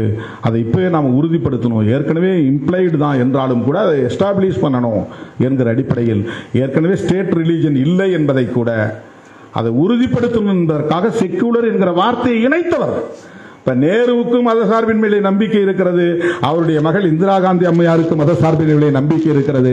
இன்றைக்கு அவருடைய பேரன் ராகுல் காந்திக்கு மதசார்பின்மையிலே நம்பிக்கை இருக்கிறது. அதனால்தான் நேருவின் கொல்லு பேரனாக இருக்கிற ராகுல் காந்தி கான்ஸ்டிடியூஷனை எடுத்து உயர்த்தி பிடிக்கிறார். கான்ஸ்டிடியூஷன் என்பதுதான் இன்றைக்கு இந்த புதிய தேசத்தை கட்டமைப்பதற்கான ஒரு கோட்பாட்டு அறிக்கை. அதற்கு நேர் எதிரான கும்பல் ஆட்சி பீடத்தில் அமர்ந்திருக்கிறது. அதனுடைய வேல்யூஸ், அதனுடைய விழுமியங்கள் மெல்ல மெல்ல நீர்த்து போக செய்கிறார்கள். 1-2 சொல்றேன். 370 ரிப்பீல் பண்ணது, இது கான்ஸ்டிடியூஷன் மீது நடத்தப்பட்ட கொடும் தாக்குதல். ஜம்மு காஷ்மீரை உடைச்சு யூனியன் டெரிட்டரியா மாத்தினது, இது கான்ஸ்டிடியூஷனுக்கு எதிரான தாக்குதல். EWS economically weaker section act, SC/STக்கு இடஒதுக்கீடு சட்டம் கிடையாது, தனி சட்டம் இல்ல. ஓபிசிக்கு இடஒதுக்கீடு இருக்கிறது, தனி சட்டம் கிடையாது. ஓபிசிக்கு இடஒதுக்கீடு மண்டல் பரிந்துரை மூலம் தான் வந்துச்சு. மண்டல் பரிந்துரை வருவதற்கு முன்னால் காக்கா கலேல்கார் கமிஷன் வந்தது. காக்கா கலேல்கார் கமிஷன் யார் ஆள வந்ததுன்னா அம்பேத்கரால் வந்தது. அவர் ரிசைன் பண்ண பிறகு ஏற்பட்ட ஒரு தாக்கத்தின் விளைவாக பாராளுமன்றத்தில் எதிரொலித்தது. அதனால ஓபிசி மக்களுடைய சோசியல் ஸ்டேட்டஸ் என்ன, எக்கனாமிக்கல் ஸ்டேட்டஸ் என்ன என்பதை கண்டறிவதற்காக போடப்பட்ட ஒரு கமிஷன், காக்கா கலேல்கார் கமிஷன், ஓபிசி நிலைமையை கண்டறிவதற்கு. அது நடைமுறைப்படுத்தப்படல. ஏன்னா காங்கிரசுக்குள்ள ஆர்எஸ்எஸ் சக்திகள் இருந்தார்கள், அதனால் நடைமுறைப்படுத்தப்படல. அப்புறம் பிஜேபி தனியா வந்துருச்சு கட்சி. அதனால இதுல இருந்தவங்க நிறைய பேர் வெளியே போயிட்டாங்க. காங்கிரஸ்ல கொஞ்சம் ட்ரெயின் ஆயிடுச்சு, அந்த சக்திகள்லாம் வெளியே போயிட்டாங்க. அதன் பிறகு விபி சிங் ஆட்சி காலத்தில் மண்டல் பரிந்துரை நடைமுறைக்கு வருது. அப்ப உற்ற துணையாக இருந்தது யார்? இந்தியா முழுக்க ஓபிசிக்கு இடஒதுக்கீடு கொடுக்கலாம் என்பதை ஆதரித்தவர்கள் தலித்துகளும் பழங்குடிகளும் தான். ராம்விலாஸ் பாஸ்வான் கூடவே இருந்தார். மாயாவதி உட்பட அத்தனை தலித் தலைவர்களும் அம்பேத்கர் இயக்க தலைவர்களும் அதை வரவேற்றார்கள். எதிர்த்தது யார்? ஓபிசி சமூகத்தை சார்ந்த இளைஞர்கள் சிந்திக்க வேண்டும். எதிர்த்தவர்கள் ஆர்எஸ்எஸ், பிஜேபி. அத்வானி தலைமையிலே ரத யாத்திரை நடந்தது. ரத யாத்திரையை மண்டல் பரிந்துரையை எதிர்த்து நடந்தது. விபி சிங் ஆட்சியை கவிழ்த்தார்கள். மண்டல் பரிந்துரை நடைமுறைப்படுத்தக்கூடாது என்று எதிர்த்தார்கள். அதுவே பெரிய வன்முறையில் போய் முடிந்தது. அந்த எழுச்சி தான் பாபர் மசூதியை போய் இடித்தது. அந்த ரத யாத்திரை தான் பிஜேபி ஆட்சிக்கு வருவதற்கு வழிவகுத்தது. ரத யாத்திரை எதை எதிர்த்து வந்தது? மண்டல் பரிந்துரையை எதிர்த்து வந்தது. அப்படிப்பட்ட பிஜேபியோடு ராமதாஸ் போன்றவர்கள் கூட்டணி வைத்திருக்கிறார்கள். இவர்கள் பிசி, ஓபிசி, எம்பிசிக்கு ஆதரவானவர்களா என்பதை எண்ணி பார்க்க வேண்டும். ஓபிசி மக்களுக்கு இடஒதுக்கீடு கொடுக்க கூடாது என்று இந்தியாவிலே ரத்த கலரியை ஏற்படுத்திய RSS கும்பலுக்கு துணை போவது ஓபிசி மக்களுக்கானதா என்பதை எண்ணி பார்க்க வேண்டும். அன்றைக்கு அவர்களுக்கு எதிராக இருந்தவர்கள், விபி சிங்குக்கு ஆதரவாக இருந்தவர்கள் தலித்துகள் தான், தலித் அமைப்புகள் தான். அன்றைக்கு நாங்கள் தேர்தல் புறக்கணிப்பிலே இருந்த காலம் மதுரையிலே RSS கும்பலை எதிர்த்து நாங்கள் அறிக்கைகள் வெளியிட்டிருக்கிறோம், சுவரொட்டிகள் ஒட்டியிருக்கிறோம். 69% இடஒதுக்கீட்டுக்கு பாதுகாப்புக்காக பல போராட்டங்களை மதுரையிலே நடத்தியிருக்கிறோம். சைக்கிள் பேரணி நடத்தியிருக்கிறோம். விமான மறியல் போராட்டம் என்றெல்லாம் நாங்கள் அறிவித்து கைதாகி இருக்கிறோம். போய் நாங்கள் ஏர்போர்ட்டுக்குள்ள நுழைவோம்னு சொல்லிட்டு போனோம்.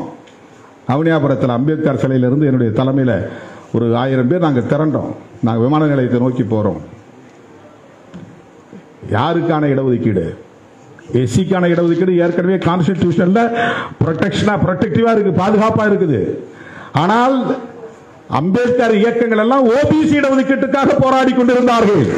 ஆனால் இன்றைக்கும் ஓபிசி தலைவர்கள் தான் அமித்ஷா, மோடி உட்பட RSSக்கு சேவை செய்து கொண்டிருக்கிறார்கள்.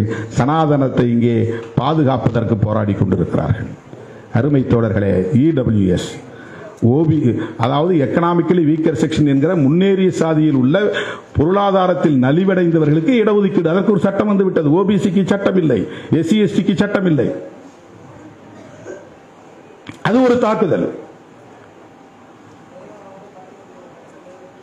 அரசமைப்பு சட்டத்தின் அனைத்து விழுமியங்களையும் நீர்த்து போக செய்யக்கூடிய வகையில் புதிய புதிய நடவடிக்கைகளை மேற்கொண்டு வருகிறார்கள்.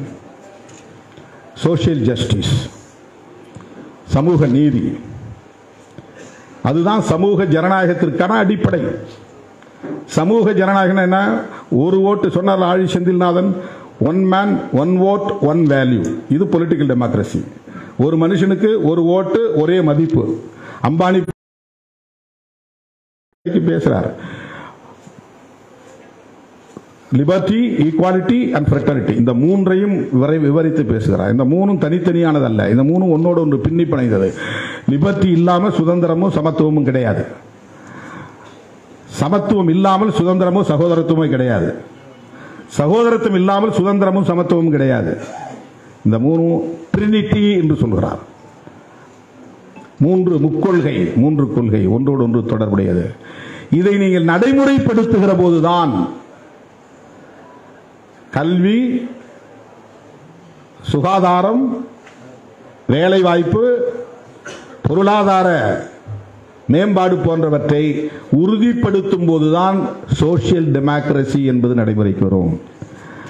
சோசியல் டெமோக்ரசி இல்லாமல் பொலிட்டிக்கல் டெமோக்ரசி நீடிக்காது. அது ஒரு எதேச்சதிகாரமாக மாறிப்போம். இப்ப எதேச்சதிகாரத்தை நோக்கி தான் போகுது. One nation one election. ஏன்னா இங்க வந்து சோசியல் டெமோக்ரசி கிடையாது. ஈக்குவல் ஆப்பர்ச்சுனிட்டி, ஈக்குவல் ஸ்டேட்டஸ், அதுதான் ஈக்குவாலிட்டி. சமமான வாய்ப்பை தரணும், சமமான தகுதியை உருவாக்கணும். இது இந்த சமூகத்தில் நடைமுறையில் இல்லை. இன்னும் வந்து சாதிய கொடுமைகள் இருக்கின்றன, இன்னும் ஆணவ கொலைகள் நடக்கின்றன, இன்னும் சதி வழக்கம் இருக்கிறது, இன்னும் பெண்களுக்கான இடஒதுக்கீட்டை நடைமுறைப்படுத்த முடியவில்லை. 33% கொண்டு வரணும் ஒரு பில் கொண்டு வந்தாங்க, நடைமுறைப்படுத்த முடியவில்லை. நாடு விடுதலை அடைந்து 75 ஆண்டுகளை கொண்டாடிவிட்டது. அரசமைப்பு சட்டம் நடைமுறைக்கு வந்து 75 ஆண்டுகள் ஆகிவிட்டன. ஆனால் பெண்களுக்கான இடஒதுக்கீட்டை உறுதிப்படுத்த முடியவில்லை. அரசியலில், சட்டமன்றத்தில், நாடாளுமன்றத்தில். அப்போ சோசியல் டெமோக்ரசி இல்ல. சோசியல் டெமோக்ரசி இல்லைன்னா பொலிட்டிக்கல் டெமோக்ரசி நீடிக்காது. அது எதை நோக்கி போகும்? எதேச்சதிகாரத்தை நோக்கி போகும், ஆட்டோகிரசியை நோக்கி போகும், அதிபர் ஆட்சி முறையை நோக்கி போகும். அம்பேத்கர் வடிவமைத்திருக்கிற அரசமைப்பு சட்டம் பார்லிமெண்டரி டெமோக்ரசி என்கிற நாடாளுமன்ற ஜனநாயகத்தை அடிப்படையாக கொண்டது. அமெரிக்காவுக்கு இங்கே உள்ள வித்தியாசம் அதுதான். அது குடியரசுத் தலைவரை முதன்மைப்படுத்துகிற அரசமைப்பு சட்டம். நாடாளுமன்றத்துக்கு முக்கியத்துவம் கிடையாது. அந்த பிரசிடென்ட் என்ன சொன்னாலும் அதுதான் சட்டம், அதுதான் முக்கியமானதாக கருதப்படும். அவன் வந்து டிசிஷன் எடுக்க முடியும். அவர் தான் ஆட்சி தலைவர். இங்க வந்து ஆட்சி நிர்வாக தலைவர் பிரதமர். பிரதமர் யார்? ஒரு சாதாரண நாடாளுமன்ற உறுப்பினர். அவரும் one among the parliament member.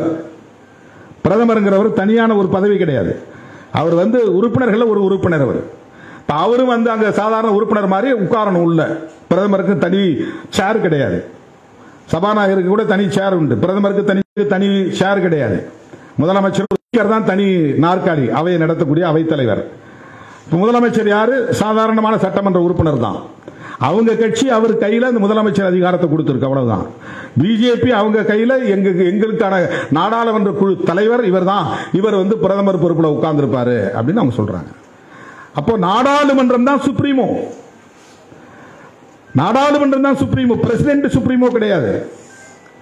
அவர் வந்து ஒரு மன்னர் மாதிரி. இப்ப பார்லிமெண்ட் லண்டன்ல இங்கிலாந்துல வந்து ஒரு மன்னர் இருக்கிறாரு, மன்னருக்கு அதிகாரம் கிடையாது, அங்க பார்லிமெண்ட் தான் அதிகாரம். அதே வடிவத்தில் இந்த பார்லிமெண்டரி டெமோக்ரஸி தான் முக்கியமானது. என்னன்னா ஆளுங்கட்சி எந்த நேரத்தில் எதிர்கட்சி செக் வைக்க முடியும், நம்பிக்கையில்லா தீர்மானம் கொண்டு வர முடியும், ஆட்சியை கவிழ்க்க முடியும். வாஜ்பாய் ஆட்சியை கவிழ்க்க முடிந்தது, விபி சிங் ஆட்சியை கவிழ்க்க முடிந்தது. இந்த அதிகாரம் மக்கள் கையில் இருக்கிறது. எப்படி மக்கள் கையில் இருக்குன்னா எதிர்கட்சி உறுப்பினர் வடிவத்தில் இருக்குது, மக்கள் கையில் இருக்கு. இந்த நாடாளுமன்ற ஜனநாயகத்தினுடைய சிறப்பு இதுதான்.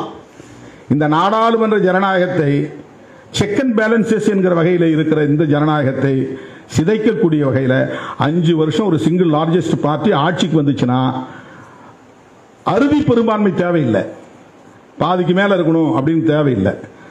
எல்லா கட்சிகளுடையும் பெரிய கட்சியா இது வந்திருக்குது, இவங்க ஆட்சிக்கு வரலாம். ஆட்சிக்கு வந்த பிறகு 5 வருஷம் அவனை யாரும் கேள்வி கேட்கக்கூடாது, நம்பிக்கையில்லா தீர்மானம் கொண்டு வரக்கூடாது, ஆட்சியை கழுக்கக்கூடாது, ஸ்டேபிள் கவர்மெண்ட் கொண்டு வரணும். இந்த ஃபிக்ஸட் டேர்ம், அதான் ஒன் நேஷன் ஒன் எலெக்ஷன். இதுதான் ஆட்டோகிரசி, இது டெமோக்ரசி கிடையாது. அந்த நிலைக்கு கொண்டு போயிருது, ஒரு எதேச்சதிகார போக்குக்கு கொண்டு போய் விட்டுவிடும். எனவே சோசியல் டெமோக்ரசி என்பதையும் புரட்சியாளர் அம்பேத்கர் மிக ஆழமாக பேசுகிறார். அருமை தோழர்களே, இப்படிப்பட்ட கான்ஸ்டிடியூஷனல் வேல்யூஸ் யாரும் விவாதிக்கல. நான் எனக்கு கிடைச்ச 2 நிமிஷம் நான் பேசினேன். நான் எழுந்த உடனே சொன்னேன், இந்த அவையில் விவாதம் நடந்து கொண்டிருக்கிறது. அம்பேத்கருக்கு எதிராக, அம்பேத்கருக்கு துரோகம் இழைத்தவர்கள் யார், நீயா நானா என்ற விவாதம் தான் இங்கே நடந்து கொண்டிருக்கிறதே தவிர இந்த 75 ஆண்டு காலத்தில் அரசமைப்பு சட்டம் எந்த அளவுக்கு நடைமுறையில் இருக்கிறது என்பதை யாரும் பேசவில்லை என்று நான் பதிவு செய்கிறேன். என்னுடைய உரையில் எனக்கு கிடைச்ச 3 நிமிஷம் அதை நான் பதிவு செய்கிறேன்.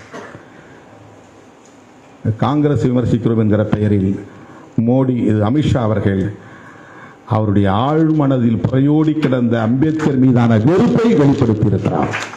அம்பேத்கர் அம்பேத்கர் அம்பேத்கர் அம்பேத்கர் 7 முறை சொல்றாரு. 2 தடவை சொன்னா கூட பரவாயில்ல, அம்பேத்கர் அம்பேத்கர் சொல்றதா ஒரு ஃபேஷனா போச்சு அப்படின்னு சொல்லியிருந்தா கூட அது கடந்து போயிருக்கும்.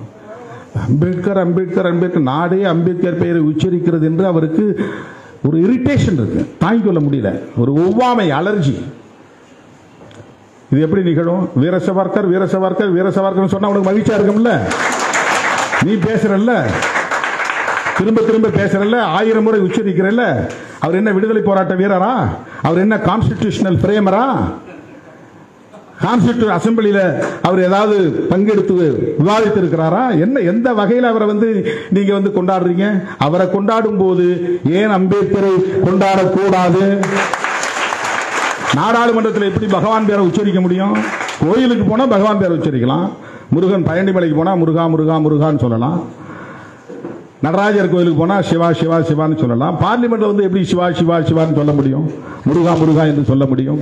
பார்லிமெண்ட்டுக்கு போனா அம்பேத்கர் அம்பேத்கர் அம்பேத்கர் அம்பேத்கர் அம்பேத்கர் அம்பேத்கர் அம்பேத்கர் தான் பேச முடியும். அவர் கான்ஸ்டிடியூஷன் மேக்கர், அவர் தானே கான்ஸ்டிடியூஷன் உருவாக்கினாரு. நீ எதை பேசினாலும் கான்ஸ்டிடியூஷனை தொடாம பேச முடியாது, எதை பேசினாலும் கான்ஸ்டிடியூஷனை தொடாம பேச முடியாது.